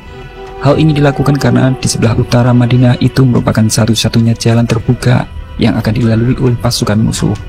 Karena di sisi lain kota Madinah sudah terdapat benteng, gunung yang menjulang dan penuh dengan pepohonan kurma, sehingga tak mungkin dilalui oleh pasukan musuh. Para sahabat bahu-membahu dalam membuat parit sepanjang 5 km, lebar 4 hingga 6 meter, dengan kedalaman mencapai 3 meter. Sehingga kuda terbaik pun tak mampu melompatinya. Namun pembangunan itu sempat tertunda lantaran ada batu yang sulit dipecahkan. Kemudian Rasulullah memecah batu tersebut dengan 3 pukulan. Setiap pukulan disertai kilatan dan dengan itu Rasulullah tersenyum. Rasulullah kemudian menjelaskan kepada para sahabat bahwa kelak Muslimin akan mampu menaklukkan Syam, Persia, dan Yaman. Pada bulan Syawal tahun ke-5 Hijriah atau tepatnya pada tahun 627 Masehi, terjadilah pertempuran yang dikenal sebagai perang Khandaq atau perang Ahzab. Dari kubu kaum Quraisy Mekah yang dipimpin oleh Abu Sufyan dan Khalid bin Walid menyerang Madinah dengan pasukan berkuda. Namun mereka harus mundur lantaran di depan terdapat parit berduri sehingga kuda pun tak mampu lewat. mereka akhirnya hanya bisa mengepung Madinah dengan membangun tenda di luar perbatasan. Orang Yahudi bernama Huyai bin Akhtab kemudian memprovokasi Bani Quraidah agar mengkhianati piagam perdamaian dengan Rasulullah. Pasukan muslimin yang mengetahui kemudian menggempur benteng Bani Quraidah dan merampas sebagian harta mereka hingga membuat mereka ketakutan. Pemimpin Makkah terus menggempur pertahanan benteng parit umat muslim hingga salah satu sahabat Nabi yang bernama Sa'ad bin Mu'adz harus terkena luka panah yang cukup parah yang membuat dirinya gugur dalam keadaan syahid. Ketika para pasukan Quraisy berhasil melewati benteng parit, terjadilah duel antara Amru dan Ali bin Abi Thalib. Dalam duel tersebut, Ali bin Abi Thalib mampu menumbangkan Amru. Melihat Amru tewas, pasukan Quraisy pun mundur kembali ke tenda mereka. Dan setelah 27 hari menggempur benteng parit umat muslim namun tiada hasil, Abu Sufyan terpaksa menarik mundur pasukannya. Dikarenakan cuaca yang tak mendukung akibat badai gurun yang tiba-tiba menerjang kawasan tersebut. Lantunan takbir menghiasi perkemahan kaum muslimin sebagai wujud syukur karena telah berakhirnya perang Khandaq. Waktu ke waktu terus berlalu. Saat ini umat muslim di Madinah telah berkembang pesat. Rasulullah memerintahkan Umar bin Khattab untuk menyampaikan agar umat muslim bersiap-siap melakukan ibadah umroh ke Mekah. Yang seketika itu umat muslim sangat bahagia. Keesokan harinya Rasulullah bersama umat muslim berbondong-bondong pergi ke Mekah untuk menjalankan umroh sesuai perintah Allah Subhanahu wa Ta'ala. Untuk menghindari kecurigaan dari kaum Quraisy, Rasulullah melarang umat muslim membawa pedang kecuali untuk menyembelih hewan kurban. Di samping itu juga kaum muslimin hanya diizinkan memakai pakaian ihram. Namun setibanya di Hudaybiyah sekitar 20 km dari Mekah, kaum Quraisy dengan persenjataan lengkap menghadang umat Islam. Mereka melarang umat Islam untuk masuk ke Mekah. Terlebih saat ini mereka mencurigai umat muslim akan melakukan penyerangan ke kota Mekah. Rasulullah kemudian mengutus Utsman bin Affan untuk menemui petinggi Quraisy dan menyampaikan maksud kedatangan beliau. Sesampainya di sana justru Utsman ditangkap dan disekap selama beberapa hari. Namun akhirnya beliau dibebaskan lantaran orang-orang Quraisy khawatir jika hal tersebut akan menyulitkan api amarah dari orang muslim serta suku lainnya di luar Mekah, sebab mereka menghalangi orang-orang untuk berkunjung ke Baitullah. Untuk menghindari pertumpahan darah, maka Rasulullah dan sebagian perwakilan Quraisy, dalam hal ini diwakili oleh Suhail bin Amr, menyepakati sebuah perjanjian yang dikenal dengan perjanjian Hudaybiyah yang terjadi pada bulan Zulqa'dah tahun 6 Hijriah. Di antara syarat-syarat perjanjian yang disepakati adalah bahwa kedua belah pihak sepakat tidak ada peperangan dalam jangka waktu 10 tahun. Orang-orang kafir Mekah yang masuk Islam sejak masa perjanjian tersebut dan berhijrah ke Madinah hendaknya dikembalikan ke Mekah. Sedangkan orang-orang Islam Madinah yang melarikan diri ke Mekah dalam keadaan murtad tidak dikembalikan ke Madinah. Pada tahun depan, orang Quraisy tidak boleh melarang umat Islam melakukan umroh. Atas kesepakatan itu, secara otomatis pada tahun ini Rasulullah dan muslimin tak bisa menjalankan umroh ke kota Mekah. Di antara sahabat yang terkena dampak pemulangannya ke Mekah adalah Abu Jandal dan Abu Bashir. Nabi Muhammad kemudian menasihatinya agar bersabar. Akhirnya Abu Bashir memutuskan untuk pergi ke sebuah tempat di pantai. Berita ini diketahui oleh orang-orang Islam yang ada di Mekah. Abu Jandal secara sembunyi-sembunyi melarikan diri dan bergabung dengan Abu Bashir. Demikian pula orang-orang yang telah masuk Islam, banyak yang bergabung dengan Abu Bashir. Dalam beberapa hari mereka menjadi sebuah rombongan kecil. Mereka sampai di sebuah padang yang di dalamnya tak ada makanan atau kebun sedikit pun. Juga tidak ada penduduk, hanya Allah Subhanahu wa Ta'ala yang mengetahui keadaan mereka. Mereka mencegat perjalanan orang-orang zalim yang kezalimannya telah membuat mereka melarikan diri. Jika ada kafilah yang melewati tempat tersebut, mereka akan menghadang serta menyerangnya. Atas kejadian itu, orang-orang Quraisy kebingungan sebab perdagangan mereka terganggu. Sofwan kemudian datang ke Madinah menghadap Rasulullah dan meminta beliau agar memasukkan kelompok Abu Bashir ke dalam perjanjian serta meminta mereka tinggal di Madinah sehingga jalur perdagangan mereka tidak terganggu. Namun Abu Bashir meninggal sebelum bertemu Rasulullah. Kedatangan kaum muslimin pun ke Madinah disambut gembira. Secara garis besar, perjanjian Hudaybiyah menguntungkan Rasulullah sebab orang-orang muslim yang ditahan oleh orang-orang Quraisy dapat dibebaskan, sehingga dakwah umat muslim semakin meluas hingga ke seluruh jazirah Arab. Semenjak penandatanganan perjanjian ini, jumlah pemeluk agama Islam semakin meningkat. Rasulullah juga mengirimkan utusan ke berbagai kerajaan non-Arab untuk mengajak mereka memeluk agama Islam. Di antaranya adalah Kisra, sebagai penguasa Persia, walaupun saat itu ia menolak ajakan Rasulullah, bahkan merobek surat beliau. Mukawis Raja Mesir dan Heraklius Raja Romawi. Heraklius tidak menolak surat dari Rasulullah. Heraklius lebih mengutamakan mencari kebenaran tersebut.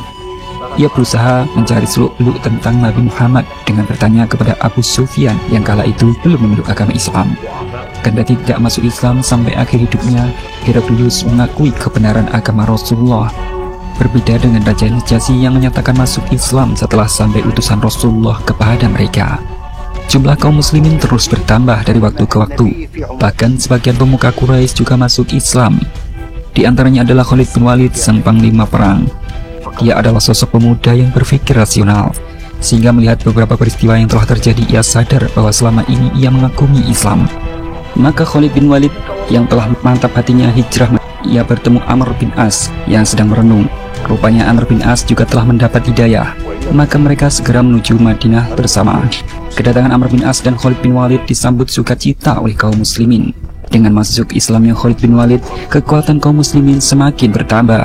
Pada tahun 8 Hijriah, perjanjian Hudaybiyah akhirnya resmi dibatalkan oleh kaum Quraisy. Pasalnya, Bakir yang merupakan sekutu Quraisy menyerang Bani Khuza'ah yang masih menjadi sekutu umat muslim. Bani Khuza'ah kemudian meminta bantuan kepada Rasulullah, sehingga Rasulullah memerintahkan umat Islam untuk membawa senjata ke Mekah. Abu Sufyan yang mengetahui bahwa Rasulullah akan menyerang Mekah, ia datang ke Madinah. Ia berusaha meminta tolong kepada Abu Bakar, Umar, dan Ali bin Abi Thalib. Namun mereka enggan memberi pertolongan. Pada tahun itu pula terjadi peristiwa Fatu Mekah, di mana Nabi Muhammad SAW memimpin 10.000 pasukan dari Madinah menuju Mekah. Tak lama pasukan kaum muslimin telah sampai di dekat Mekah. Abu Sufyan keluar kota Mekah hendak mengamati perkemahan pasukan itu.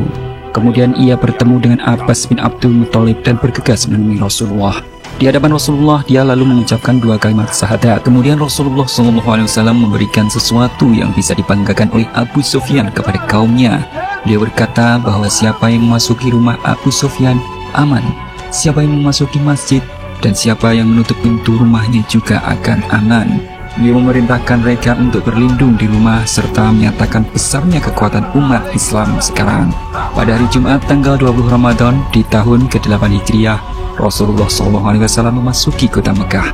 Beliau membagi pasukan menjadi 4 divisi yang dipimpin oleh para sahabat utama, yaitu Zubair bin Awam, Sa'ad bin Ubaidah, Khalid bin Walid, dan Abu Ubaidah.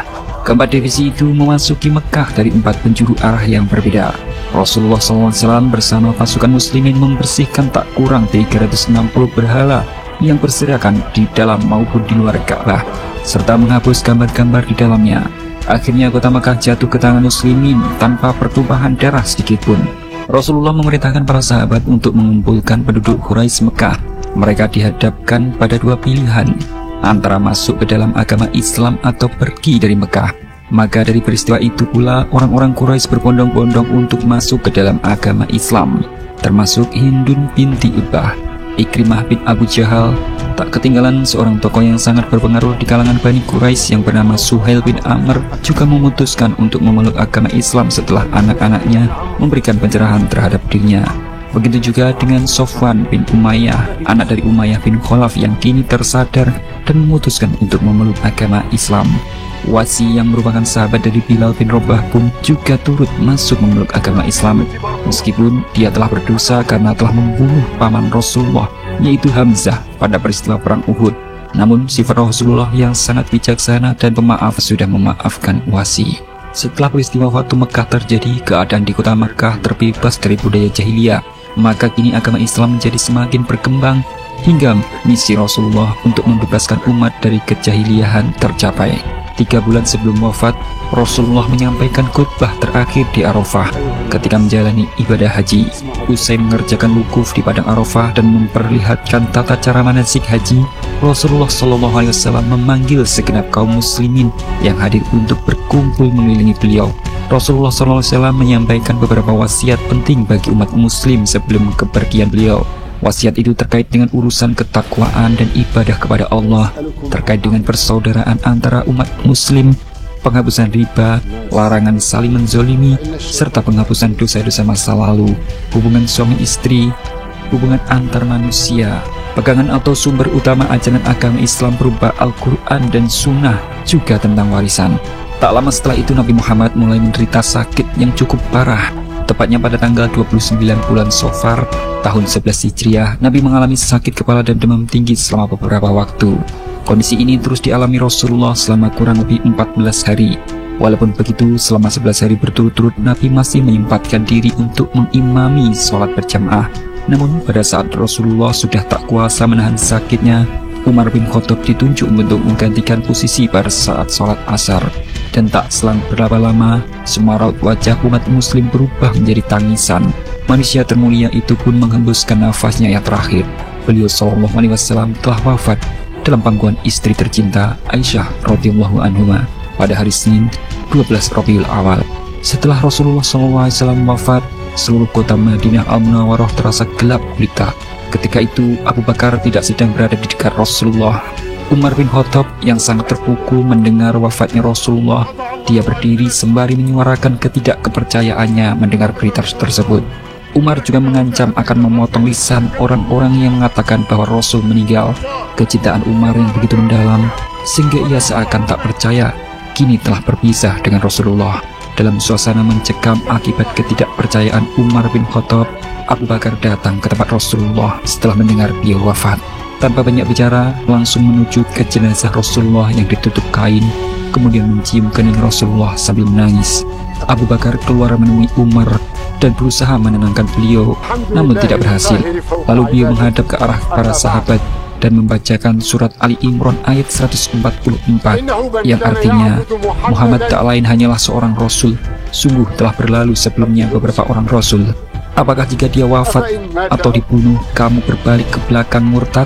Barang siapa yang berbalik ke belakang, maka dia tidak mendatangkan kemudaratan kepada Allah sedikitpun, dan Allah memberi balasan kepada orang-orang yang bersyukur.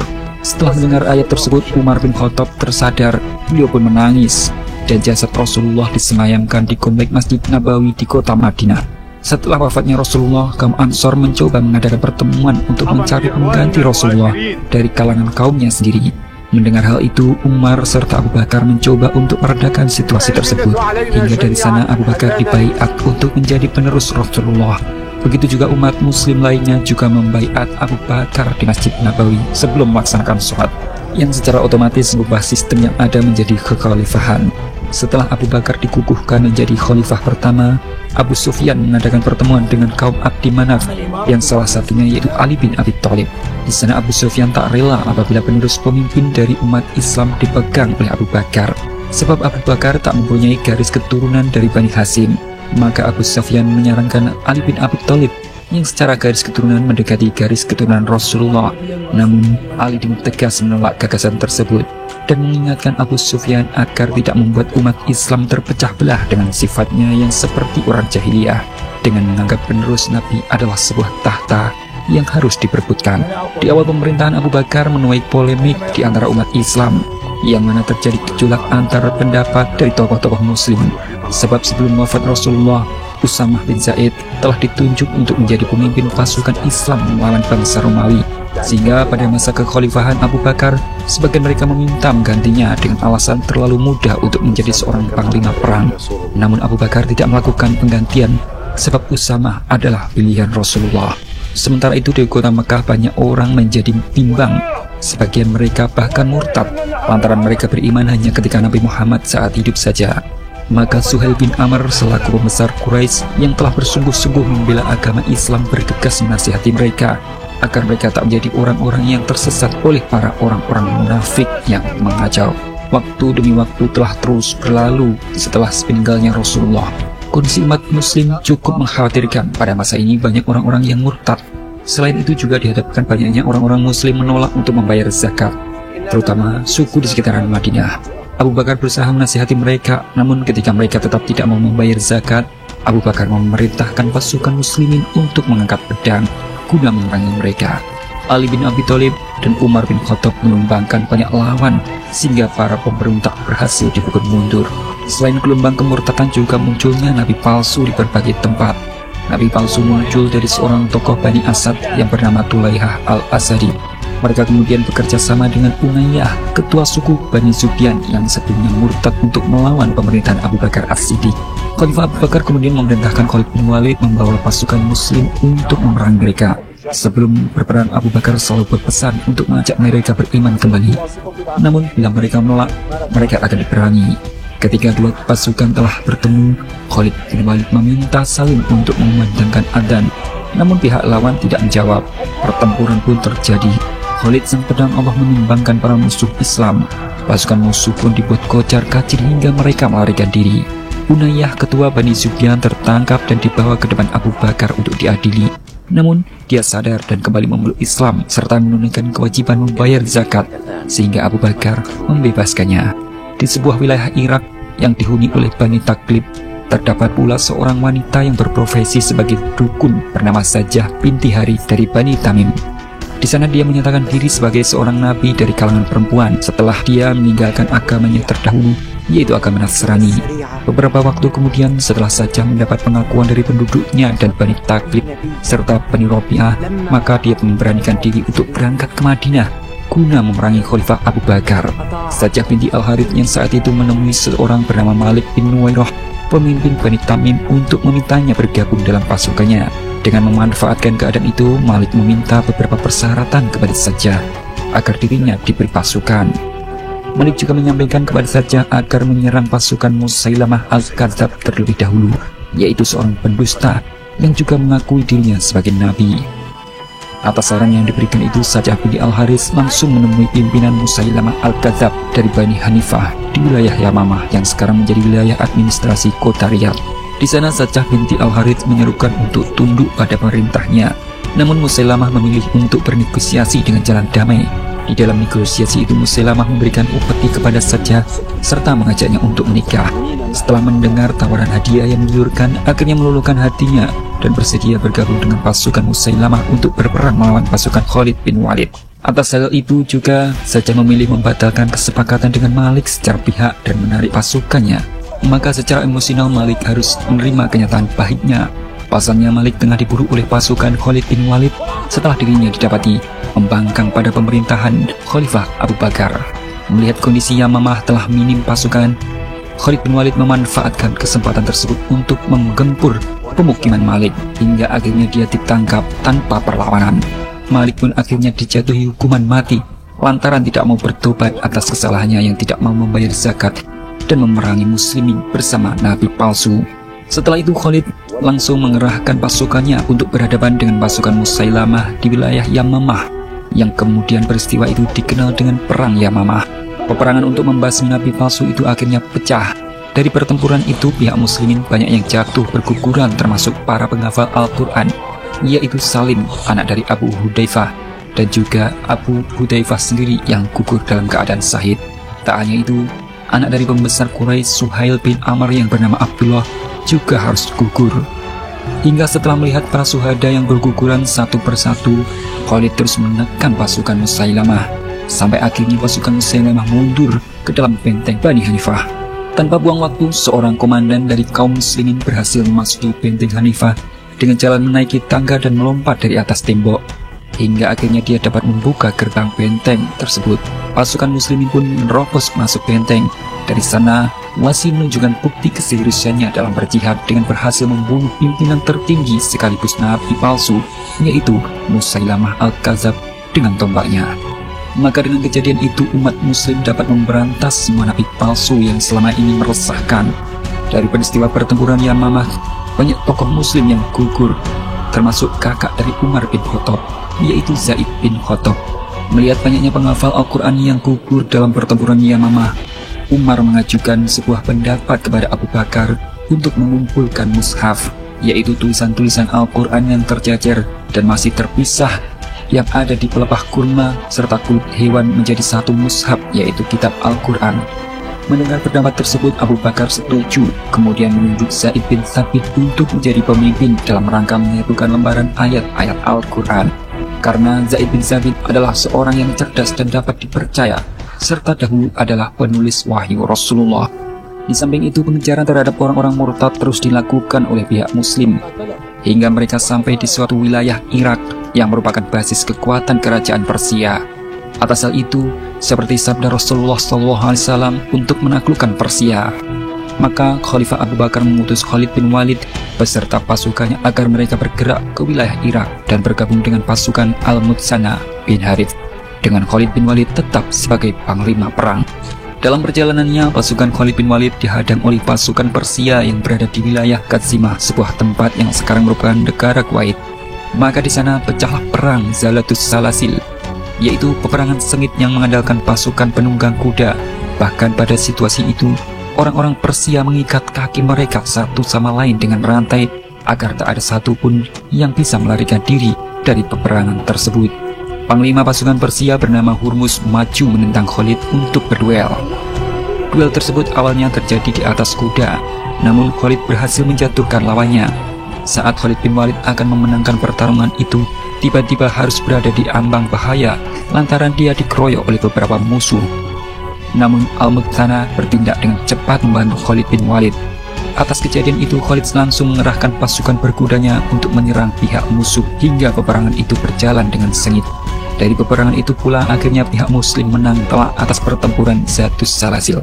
Kemudian Khalid mengutus Al-Mutsana bin Harith untuk mengejar pihak musuh yang melarikan diri. Namun pasukan Al-Mutsana kembali dihadang oleh pasukan Persia dalam jumlah yang lebih besar yang sudah menunggunya di suatu tempat. Kejadian hal tersebut memaksa Khalid bin Walid sebagai ahli strategi perang untuk datang membantu. Kedatangan pasukan Khalid yang secara tiba-tiba membuat pasukan Persia langsung mampu dilumpuhkan dan berhasil menumbangkan pimpinan mereka. Pasukan gabungan kaum muslimin di bawah komando Khalid bin Walid terus menggempur pasukan Persia hingga tiba di wilayah Walaja, Mesopotamia atau sekarang Irak. Pasukan Islam juga dihadapkan dengan sekutu Persia yaitu kabilah Bakr bin Wa'il. Khalid bin Walid kemudian membagi pasukan menjadi 3 kelompok besar. 2 diantaranya sebagai pasukan yang memberikan serangan secara tiba-tiba sehingga membuat pasukan musuh kocar-kacir. Pasukan muslim akhirnya bisa memukul mundur pasukan Persia sampai wilayah Ulais yang berada di dekat anak sungai Efrat. Di sana rupanya pasukan Persia juga telah mempersiapkan dalam jumlah yang lebih besar untuk membalas kekalahan sebelumnya. Pasukan Persia yang telah lengah di perkemahan seketika langsung diserang oleh Khalid bin Walid dari berbagai arah, hingga akhirnya pasukan muslim dapat berhasil memukul mundur pasukan Persia sampai ke tepian sungai serta mengambil alih perahu-perahu mereka. Peristiwa itu dikenal dengan pertempuran Walaja yang terjadi pada bulan Mei 633 Masehi. Dengan perahu rampasan tersebut, Khalid bersama pasukannya melakukan perjalanan kembali menuju ke wilayah Hirah. Kabar kemenangan Khalid disambut sukacita oleh para kaum muslimin yang berada di Madinah, khususnya Khalifah Abu Bakar As-Siddiq atas kemenangan yang diraih pihak muslimin di wilayah kekuasaan Persia. Abu Bakar menyampaikan kepada kaum muslimin di kota Madinah untuk bersedia berjihad guna melawan kekuatan besar pasukan Romawi yang di wilayah Sam yang akan dibantu oleh orang Yaman, Mudor, dan Rabi'ah. Pada tahun 13 Hijriah di wilayah Antioquia yang menjadi pusat agama Kristen, terlihat pemimpin Romawi yaitu Raja Heraklius dirundung kecemasan dikarenakan pasukan muslimin saat ini diketahui telah menguasai wilayah Damaskus, Mesir, dan Palestina, yang bila mana mereka digabungkan maka kekuatan pihak muslim 30.000 orang. Atas hal itu, Raja Heraklius menyarankan agar pasukan Romawi memusatkan pasukannya di wilayah Palestina dengan menyiapkan 70.000 pasukan. Hal itu ia lakukan agar bisa menghadapi pasukan muslim yang mencoba memasuki dan melakukan penyerangan ke wilayah Sam. Selain itu, dia juga menyiapkan 10.000 pasukan untuk menghadapi pasukan muslim lainnya yang kala itu pecah menjadi 4 bagian. Di sisi lain, Abu Bakar telah menunjuk Amr bin As untuk mengumpulkan pasukan di Busro dan Yarmouk untuk mengelabui pasukan Romawi agar terpecah. Sementara, seseorang bernama Abu Ubaidah bin Al-Zarrah memimpin pasukan muslim melawan bangsa Romawi yang ada di Palestina. Abu Bakar juga menarik pasukan Khalid bin Walid dari Hirah untuk melawan Romawi. Namun jarak dari Hirah ke Sam yang terlalu jauh sehingga Khalid bin Walid mencari jalur alternatif untuk memangkas waktu perjalanan. Salah seorang prajurit bernama Rafi berkata bahwa jalanan tersebut sangat sulit untuk dilalui, bahkan untuk sekedar membawa perbekalan. Lantas ia memberikan usul agar membawa minum sampai di daerah Sawa. Di sana unta hanya akan diberi minum hingga kenyang karena unta mampu menyimpan banyak air dalam tubuhnya, sehingga bisa disembelih untuk dimakan dagingnya serta air dan susunya untuk minum. usulan tersebut disetujui oleh Khalid bin Walid. Pasukan muslimin pun berangkat menuju Syam melewati jalur tersebut, sehingga perjalanan yang harusnya 18 hari menjadi 5 hari. Pada tahun 633 Masehi pecahlah perang antara pasukan muslimin dengan pasukan Romawi untuk pertama kalinya yang terjadi di wilayah Yarmouk. Hingga perang itu dikenal dengan Perang Yarmouk. Dalam pertempuran itu Khalid bin Walid menunjukkan sosoknya sebagai Saifullah atau pedang Allah yang terhunus. Dengan strateginya melakukan serangan secara tiba-tiba membuat musuh kocar-kacir. Pasukan Romawi pun berhasil dilumpuhkan dengan mudah.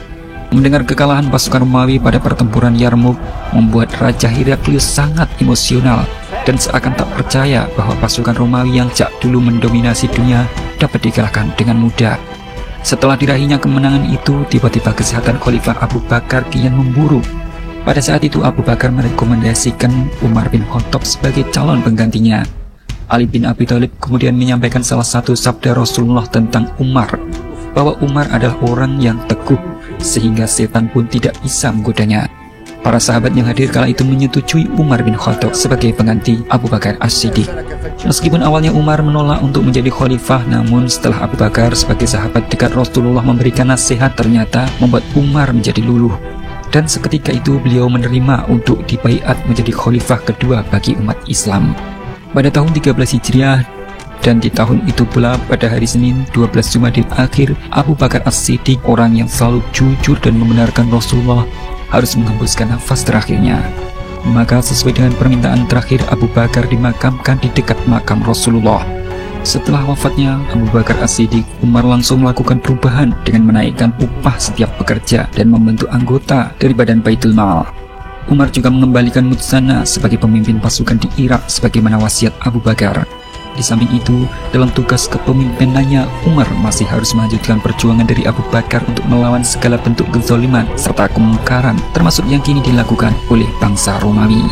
Di sisi lain, Khalid bin Walid sedang mengatur strategi untuk menekan pasukan Romawi. Maka pada tanggal 28 Jumadil Akhir tahun 13 Hijriah, Perang Yarmouk yang kedua antara umat Muslim dan Romawi akhirnya pecah yang bertepatan di sebuah lembah. Pasukan Romawi kali ini mengerahkan lebih banyak pasukan untuk membalas kekalahan pada pertempuran pertama.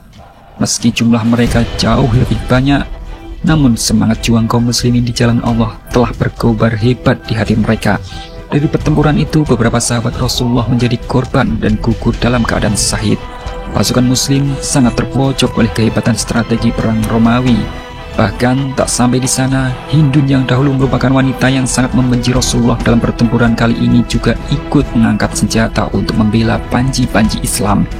Dan pada saat itu pula Abu Sufyan harus mengalami luka di sebelah matanya. Melihat kondisi pasukan muslim makin terpojok oleh pasukan Romawi, Khalid bin Walid langsung mengerahkan pasukan berkudanya untuk menyerang balik pasukan Romawi pada pusat pertahanan dari titik buta. Hingga pertahanan pasukan Romawi pun mampu ditumbangkannya satu persatu. Tak hanya itu, Khalid bin Walid kembali menunjukkan sosoknya sebagai panglima perang yang sangat ditakuti oleh lawan-lawannya, hingga dia memberanikan diri menerobos garis pertahanan musuh dan membunuh semua pengawal komandan pasukan Romawi. Akhirnya beliau berhasil membunuh komandan pasukan utama Romawi pula. Dengan terbunuhnya komandan pasukan utama dari pihak musuh, secara otomatis pasukan muslim dapat kembali memenangkan pertempuran kedua dengan pihak Romawi. Setelah peperangan, pasukan Khalid bin Walid harus menerima kabar pahit setelah mengetahui Abu Bakar telah wafat dan kini telah digantikan oleh Umar bin Khattab. Walaupun Khalid yang memang secara personal tak menyukai Umar, tapi kali ini beliau harus tetap menuruti perintah sang khalifah meskipun pangkatnya kini harus diturunkan dan diganti oleh seorang yang bernama Abu Ubaidah. Di tempat lain di kota Homs yang sekarang berada di bagian kecil wilayah negara Suriah, kekalahan pasukan Romawi oleh pasukan muslim langsung dirasakan oleh Raja Heraklius. Maka dari sana dia memutuskan menarik diri untuk mundur ke kota Konstantinopel dan merelakan kota Homs diambil alih pasukan muslim setelah pasukan Ubaidah serta Khalid mampu menumbangkan pasukan Romawi di Yarmouk. Di sisi lain, Umar bin Khattab yang telah menjadi khalifah melakukan sidak ke pasar, di mana ada seorang yang menjual gandum dengan harga mahal lantaran dia telah memonopoli penjualan tersebut dari petani. Umar segera menertibkan kondisi tersebut agar tak ada yang dirugikan. Beliau juga membentuk badan pengawas untuk mengontrol setiap perdagangan di pasar, juga sebagai hakim jika terjadi perselisihan. Umar bin Khattab kemudian menuju ke masjid dan menjelaskan alasan beliau mengganti Khalid bin Walid, yaitu agar orang-orang tidak menjadi sesat lantaran menganggap bahwa semua kemenangan lantaran Khalid bukan karena kuasa Allah. Selain itu, karena Sam sudah berada dalam wilayah umat Islam, sehingga perlu adanya seorang gubernur yang mengatur keperluan umat, sedangkan Khalid bin Walid bertugas sebagai panglima perang yang menjaga keamanan. Kembali ke pasukan muslim, kali ini pasukan Ubaidah bertolak ke kota Damaskus untuk menguasai istana Raja Heraklius. Sesampainya pasukan muslim di dekat tembok Damaskus, Abu Ubaidah mengerahkan pasukan komandannya untuk menyebar ke setiap pintu gerbang Damaskus guna mengepung benteng tersebut. Pada saat itu pasukan muslimin mendapat dukungan dari kabilah Jafnah yang merupakan warga Damaskus. Mereka memihak kepada pasukan muslim untuk ikut berjuang mengalahkan orang-orang Romawi yang selama ini telah menindas mereka.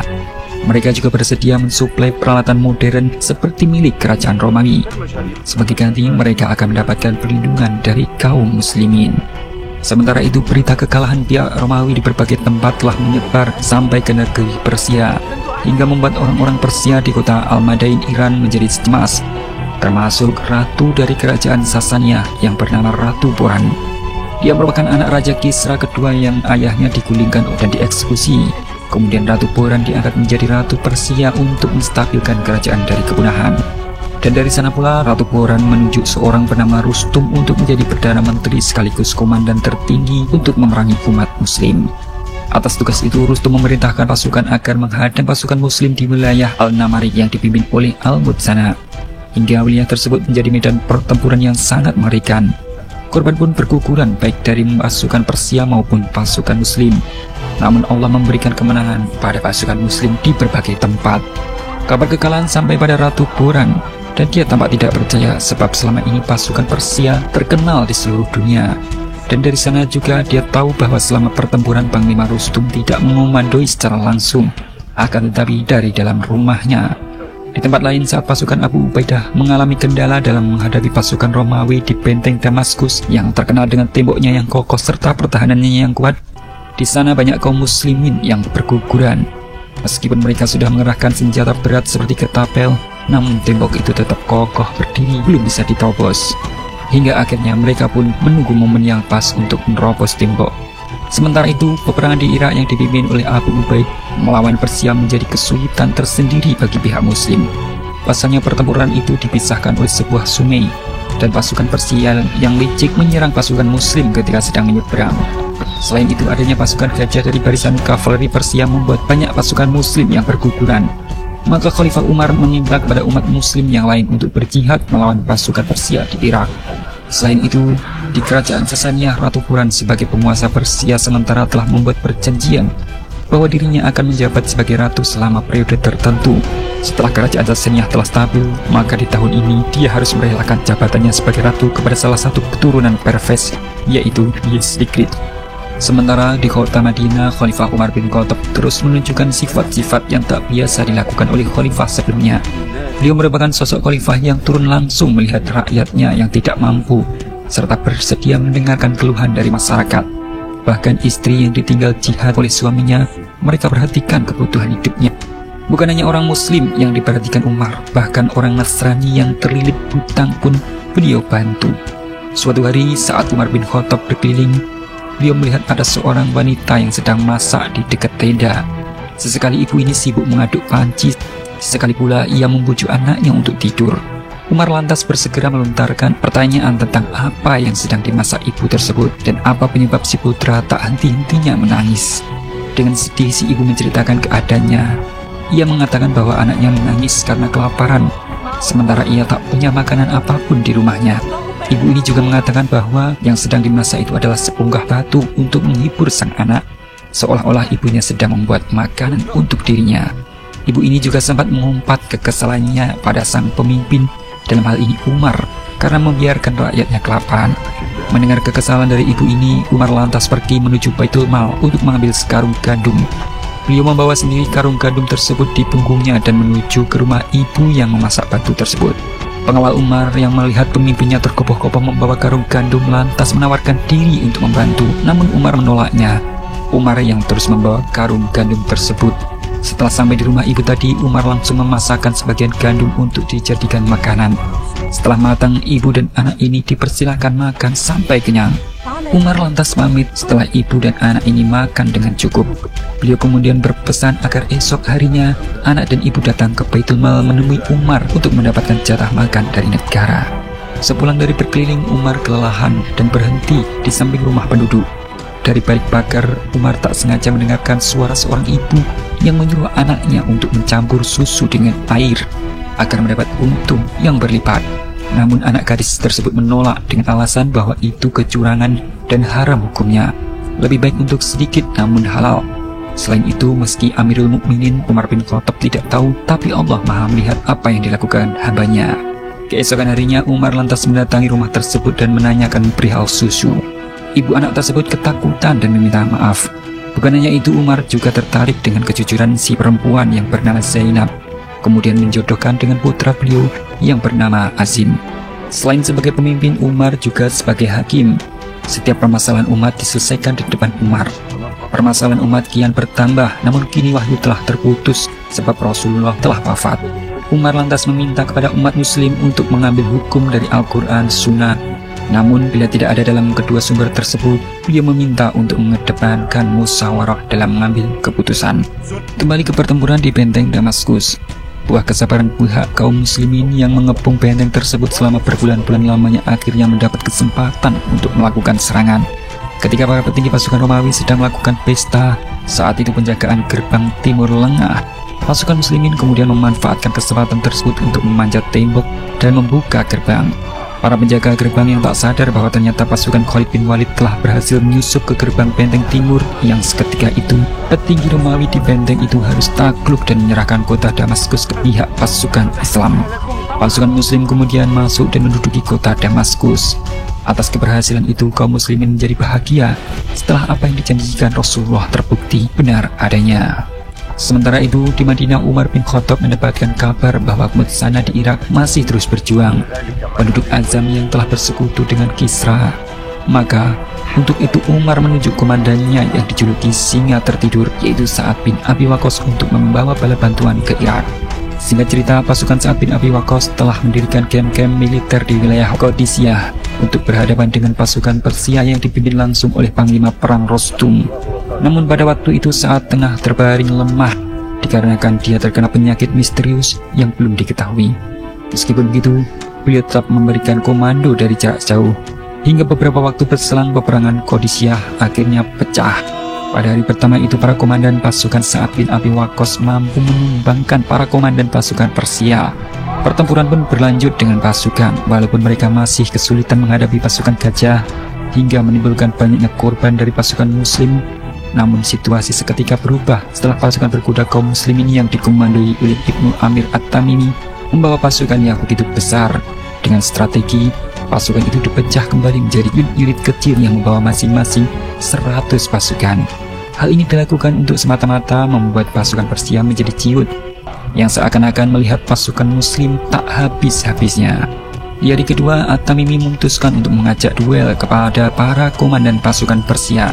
Pada hari itu, At-Tamimi menghadapi salah satu komandan Persia yang begitu gagah. Dengan semangat jihad yang dimilikinya, akhirnya At-Tamimi mampu mengalahkan komandan Persia tersebut. Melihat komandannya yang telah gugur oleh pihak muslim, kali ini Rostum mengerahkan 2 komandan terbaiknya. Namun lagi-lagi, apa yang dilakukan mereka menuai kegagalan. Hingga dari sana, pertempuran dengan skala besar pun terjadi. Pada pertempuran hari ketiga, bantuan pasukan dari Hisyam telah tiba. Semangat juang kaum muslimin pun kian meningkat. Di sela-sela pertempuran itu, keberanian At-Tamimi diperlihatkan ketika dia menghadapi pasukan gajah Persia yang terkenal kuat, hingga dia berhasil melumpuhkan satu persatu pasukan gajah mereka. Dengan siasat perang yang dimiliki, At-Tamimi pula membuat pasukan Persia kocar-kacir. Rustum Panglima Persia pun tewas dan kaum muslimin dapat memenangkan pertempuran tersebut. Kerajaan Kisra berikut seluruh harta bendanya pun dapat dikuasai kaum muslimin. Seperti yang pernah dijanjikan Rasulullah kepada kaum muslimin tentang agama Islam yang akan menguasai 2 kerajaan besar, akhirnya tercapai setelah Bizantium jatuh ke tangan pihak muslimin. Dan kali ini, kerajaan Persia akhirnya bisa ditaklukkan. Maka Umar bin Khattab yang berada di Madinah terus mencari informasi tentang hasil peperangan dengan Persia. Dan tak lama kemudian, utusan Sa'ad bin Abi Waqqas memberikan hasil menggembirakan tersebut kepada sang khalifah. Keberhasilan pasukan Sa'ad bin Abi Waqqas dan Ibnu Amir At-Tamimi menguasai kerajaan Persia membuat pasukan muslim mendapatkan hasil jarahan perang yang begitu melimpah. Kemudian harta tersebut mereka bawa ke kota Madinah. Seketika itu Umar teringat kepada Suraqah bin Malik yang saat dulu pada masa jahiliyah pernah dijanjikan oleh Rasulullah bahwa suatu hari nanti dia akan mengenakan pakaian Raja Kisra. Maka kali ini apa yang pernah dijanjikan Rasulullah akhirnya terjadi. Setelah peperangan demi peperangan yang selama ini dijalani umat muslim, Suraqah mengenakan pakaian serta semua atribut Raja Kisra. Namun Khalifah menyuruh untuk melepas kembali lantaran hak dia hanyalah memakai, bukan memiliki. Harta tersebut milik semua umat muslim kala itu. Suatu malam saat sedang keliling kota bersama asisten pribadi beliau yang bernama Aslan, Umar bin Khattab mendengar keluhan dari seorang wanita yang ditinggalkan oleh suaminya ke medan perang. Atas kejadian itu maka Umar meminta kepada setiap komandan perangnya untuk memulangkan pasukan yang telah beristri agar bertugas tidak lebih dari 4 bulan. Hal itu dikarenakan Umar sangat takut apabila wanita muslim melakukan zina bila terlalu lama ditinggalkan oleh suami-suaminya. Selain itu pula, pada masa pemerintahan khalifah kedua ini juga diterapkan sistem penggajian bagi para prajurit yang ikut berjihad setelah melakukan pencatatan terhadap semua jumlah harta di Baitul Mal. Waktu ke waktu terus berlalu, kali ini pasukan Amr bin As telah sampai di kota Yerusalem sebagai kota suci umat beragama. Di sana Amr telah mengepung benteng Yerusalem selama 4 bulan lamanya untuk mengincar panglima pasukan Romawi. Walaupun mereka akhirnya terlebih dahulu melarikan diri ke Mesir, namun orang-orang Yerusalem yang menginginkan perdamaian minta kepada Amr bin As supaya memberitahu pemimpin tertingginya untuk menjadi wali dalam perjanjian perdamaian ini. Maka untuk itu mau tak mau, Khalifah Umar bin Khattab berangkat menuju Yerusalem untuk menerima panggilan tersebut. Singkat cerita, Umar bin Khattab telah sampai di kota Yerusalem. Dan di sana beliau menjadi pusat perhatian orang-orang Yahudi karena gaya berpakaian beliau sebagai seorang khalifah umat Islam yang mampu menaklukkan 2 kerajaan besar, bukan seperti raja, melainkan seperti warga biasa. Ketika tiba waktunya untuk sholat, pemimpin gereja menawarkan gereja sebagai tempat ibadah. Namun Khalifah Umar menolak karena khawatir jika di kemudian hari umat muslim akan merebut gereja tersebut untuk dijadikan tempat ibadah. Kemudian Khalifah Umar mencari posisi di mana Rasulullah menginjakan kakinya pada perjalanan Isra Mi'raj. Atas hal itu pula Umar menunjukkan bahwa inilah Masjidil Aqsa sebagai tempat kiblat dan masjid pertama bagi umat Islam sebelum Ka'bah. Melihat Masjidil Aqsa tak terawat, maka Umar meminta agar tempat ini direnovasi dan di sana pula Umar melaksanakan sholat di reruntuhan Masjidil Aqsa serta mengumandangkan adzan untuk pertama kalinya, sehingga apa yang dilakukan pihak muslim menjadi pusat perhatian orang-orang Yerusalem. Setelah Umar selesai melaksanakan sholat dan berdoa untuk meninggalkan Yerusalem, Umar menjanjikan akan melindungi kota Yerusalem dan setiap warganya. Tak sampai di situ, untuk urusan tempat beribadah, Umar tak akan sedikit pun mengusik tempat mereka, apalagi memaksa untuk memeluk agama Islam.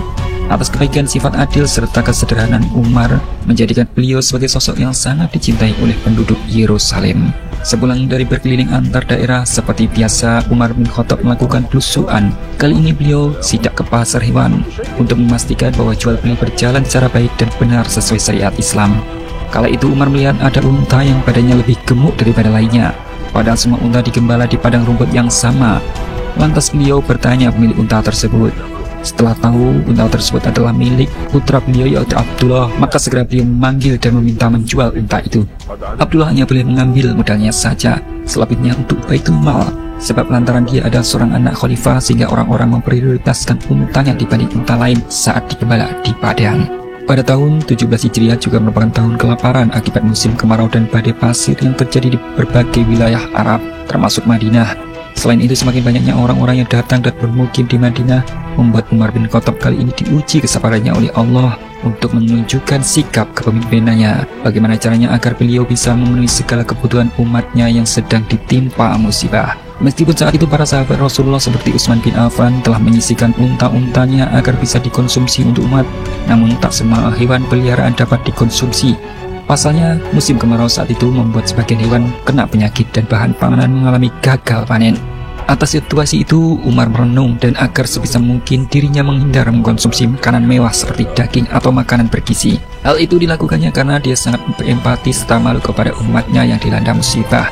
maka beliau hanya mengkonsumsi roti dan minyak zaitun agar dirinya bisa merasakan penderitaan umatnya yang sedang dilanda musibah. Musim kemarau yang begitu panjang membuat Umar bin Khattab meneteskan air mata tatkala beliau melihat satu persatu umatnya terus wafat karena tak kuat menahan rasa lapar. Maka Umar bin Khattab mengirim surat kepada semua gubernurnya yang berada di berbagai wilayah. Beliau meminta bantuan kepada setiap sahabatnya yang di wilayah lain agar bisa mengirimkan bantuan beberapa bahan pokok demi memenuhi kebutuhan masyarakat. Kemudian satu persatu memenuhi panggilan Umar untuk memberikan bantuan berupa makanan, hewan, serta ribuan unta, termasuk Abu Ubaidah pemimpin Damaskus, Muawiyah, dan Amr bin As. Tak sampai di situ, Umar juga meminta kepada seluruh umatnya agar melaksanakan sholat untuk meminta kepada Allah agar diturunkan hujan. Atas keriduan serta keikhlasan yang dimiliki kaum muslimin, maka tak berselang lama, akhirnya Allah Subhanahu wa Ta'ala mengabulkan doa mereka dengan adanya hujan yang turun begitu lebat. Melihat hal itu, seluruh penduduk Arab menjadi bahagia karena mereka akhirnya terlepas dari musim kemarau yang sangat berkepanjangan. Di samping itu pula, kabar bahagia juga menghampiri Umar dan para tokoh sahabat Rasulullah, yang mana Umar akan mempersunting Ummi Kulsum, anak dari Ali bin Abi Thalib, sebagai ikatan persaudaraan untuk mendekatkan diri dengan Rasulullah. Akan tetapi sebaliknya, kebahagiaan itu tak dirasakan oleh Khalid bin Walid. Pasalnya jabatannya kini telah kembali dilengsarkan oleh Umar sebagai gubernur di Misrin. Hal itu membuat sebagian para sahabat menjadi resah karena ini merupakan tindakan kedua kalinya Umar melengsarkan Khalid bin Walid yang sebelumnya sebagai panglima untuk digantikan oleh Abu Ubaidah. Di sana Umar membeberkan alasannya bahwa keputusan ini dikarenakan atas kesalahan Khalid bin Walid yang tak mendengarkan perintah Umar agar dirinya mempergunakan harta untuk orang-orang yang membutuhkan, bukan memberikan kepada orang-orang bangsawan. Dan atas alasan itu pula Umar memberhentikan Khalid dari jabatannya. Umar bin Khattab adalah sosok khalifah yang terkenal tegas juga sederhana. Bahkan seorang utusan Romawi dari kota Konstantinopel terperangah oleh kesederhanaan sang khalifah. Pasalnya, apa yang dipikirkan tentang seorang khalifah yang mampu menaklukkan Persia dan Romawi adalah raja yang angkuh dengan singgasana megah dan mahkota mewah. Maka setelah mengenal Umar, dan ternyata dia hanyalah seorang manusia biasa yang tak mempunyai singgasana megah seperti raja-raja lain. Bahkan Umar yang kala itu dia temui sedang tidur di teras masjid beralaskan pelepah kurma. Utusan tersebut akhirnya sadar sebagai pemimpin yang adil dan sederhana mampu memberikan ketenangan hingga beliau bisa tidur nyenyak tanpa khawatir akan direbut tahtanya. Beberapa bulan berselang setelah Khalifah Umar menepati suatu janji atas sebuah kunjungan kerja dengan para gubernurnya di wilayah lain. Namun sebelum masuk wilayah tersebut telah dijemput oleh Abu Ubaidah. Beliau memberitahukan bahwa di wilayah Damaskus dan Palestina kini telah terserang wabah penyakit yang mematikan, yaitu taun. Maka Abu Ubaidah meminta agar Khalifah membatalkan niatnya dan bertolak ke Madinah. Abu Ubaidah yang mencintai rakyatnya di Damaskus memilih bertahan di sana. Setiap hari dia mengunjungi rakyatnya yang sakit dan memberi mereka semangat. Hal ini secara perlahan dia juga terkena wabah mematikan tersebut sampai akhirnya beliau pun wafat. Wafatnya Abu Ubaidah merupakan kabar kesedihan bagi para sahabat Rasulullah yang ada di Madinah. Namun tak berselang lama kabar kebahagiaan pun datang dari pasukan Amr bin As dapat berhasil menaklukkan Bizantium dan Mesir tanpa adanya perlawanan berarti dari rakyat Mesir. Bahkan rakyat Mesir membantu melawan pasukan Romawi lantaran oleh umat Islam dijamin keselamatannya dan kebebasan mereka dalam beribadah sesuai keyakinan mereka. Bahkan ibu kota Iskandariyah juga telah berada di bawah wilayah kekuasaan kaum muslimin. Dari sana pula lah Amr bin As ditunjuk sebagai gubernur Mesir. 21 Hijriah di kota Homs, kondisi kesehatan Khalid bin Walid kian memburuk setelah dia menderita beberapa penyakit yang bersarang di tubuhnya. Sebelum Khalid wafat, dia telah memaafkan Umar bin Khattab dan melupakan kejadian yang menimpa padanya. Selain itu, Khalid juga mewasiatkan semua hartanya kepada Khalifah Umar. Hingga pada tahun itu pula seorang mantan panglima tersohor kaum muslimin yang amat ditakuti oleh musuh-musuhnya serta dijuluki pedang Allah yang terhulus akhirnya menghembuskan nafas terakhirnya. Kabar wafatnya Khalid bin Walid sampai ke kota Madinah. Semua umat muslim sangat terpukul atas wafatnya panglima hebat mereka. Setelah kematian Khalid bin Walid, tak berselang lama Khalifah Umar dihampiri oleh pemimpin Turtus yang bernama Hurmuzan. Kedatangannya saat itu untuk menyerahkan diri kepada Khalifah. Terlebih dia sangat penasaran dengan ajaran Islam. Pasalnya dahulu pada masa jahiliyah, orang-orang Arab tak ada yang mampu mengalahkan pasukannya. Namun semenjak kedatangan Islam, ukhuwah mereka sangat kuat dan mampu memperluas wilayahnya. Maka dari sanalah ia berserah diri untuk menjadi bagian umat dari ajaran Rasulullah, yaitu ajaran Islam. Setelah penduduk Turtus memeluk ajaran Islam dan wilayahnya masuk ke dalam wilayah kekuasaan umat Islam, maka seorang mantan komandan pasukan Turtus yang bernama Abu Lu'lu'ah, seorang yang beragama Majusi, datang ke Madinah. Ia berpura-pura memeluk agama Islam meskipun ternyata secara diam-diam mempunyai misi untuk balas dendam dengan membunuh Khalifah Umar. Lantas dia datang ke tempat Hurmuzan yang sudah memeluk ajaran Islam dan mengajaknya untuk berkhianat. Namun Hurmuzan menolak ajakan itu. Dia juga sempat menasihati Abu Lu'lu'ah, namun percuma lantaran dendam telah meracuni hatinya, dan Hurmuzan mengusir Abu Lu'lu'ah. Beberapa waktu berselang, pada tahun 23 Hijriah bulan Zulhijjah, Khalifah Umar bin Khattab menunaikan ibadah haji untuk terakhir kalinya sebelum beliau pulang ke hadapan Sang Khalik. Di saat yang sama, dalam momentum itu, Abu Lu'lu'ah mempersiapkan segala hal untuk bisa membalaskan dendamnya kepada Khalifah Umar dengan membuat sebuah belati khusus yang telah diberi racun untuk dipergunakan menikam Khalifah. Lantas pada waktu subuh, Abu Lu'lu'ah pura-pura ikut sholat berjamaah di belakang. Ketika Sang Khalifah sedang membaca surat Al-Fatihah, Abu Lu'lu'ah mengeluarkan belatinya dan digunakan untuk menikam Khalifah Umar dari arah belakang, yang membuat beliau seketika terkapar. Luka tikam dari belati tersebut membuat sebagian organ dalam Khalifah Umar mengalami luka yang cukup serius. Sebelum Khalifah Umar menghembuskan nafas terakhirnya, beliau meminta kepada Aisyah agar dirinya diberikan izin untuk dimakamkan di dekat makam Rasulullah. Dalam kondisi itu pula, Umar menyarankan tentang khalifah selanjutnya untuk dipegang oleh sahabat Rasulullah seperti Ali bin Abi Thalib, Utsman bin Affan, Abdurrahman bin Auf, Thalhah Al-Zubair, dan Sa'ad bin Abi Waqqas. Khalifah juga meminta agar khalifah baru segera diumumkan supaya umat Islam tidak terpecah belah. Pada tahun yang sama, khalifah kedua Umar bin Khattab sebagai benteng umat Islam akhirnya menghembuskan nafas terakhirnya untuk menghadap Sang Pencipta. Demikian ulasan film kisah Umar bin Khattab, semoga bermanfaat. Wassalamualaikum warahmatullahi wabarakatuh.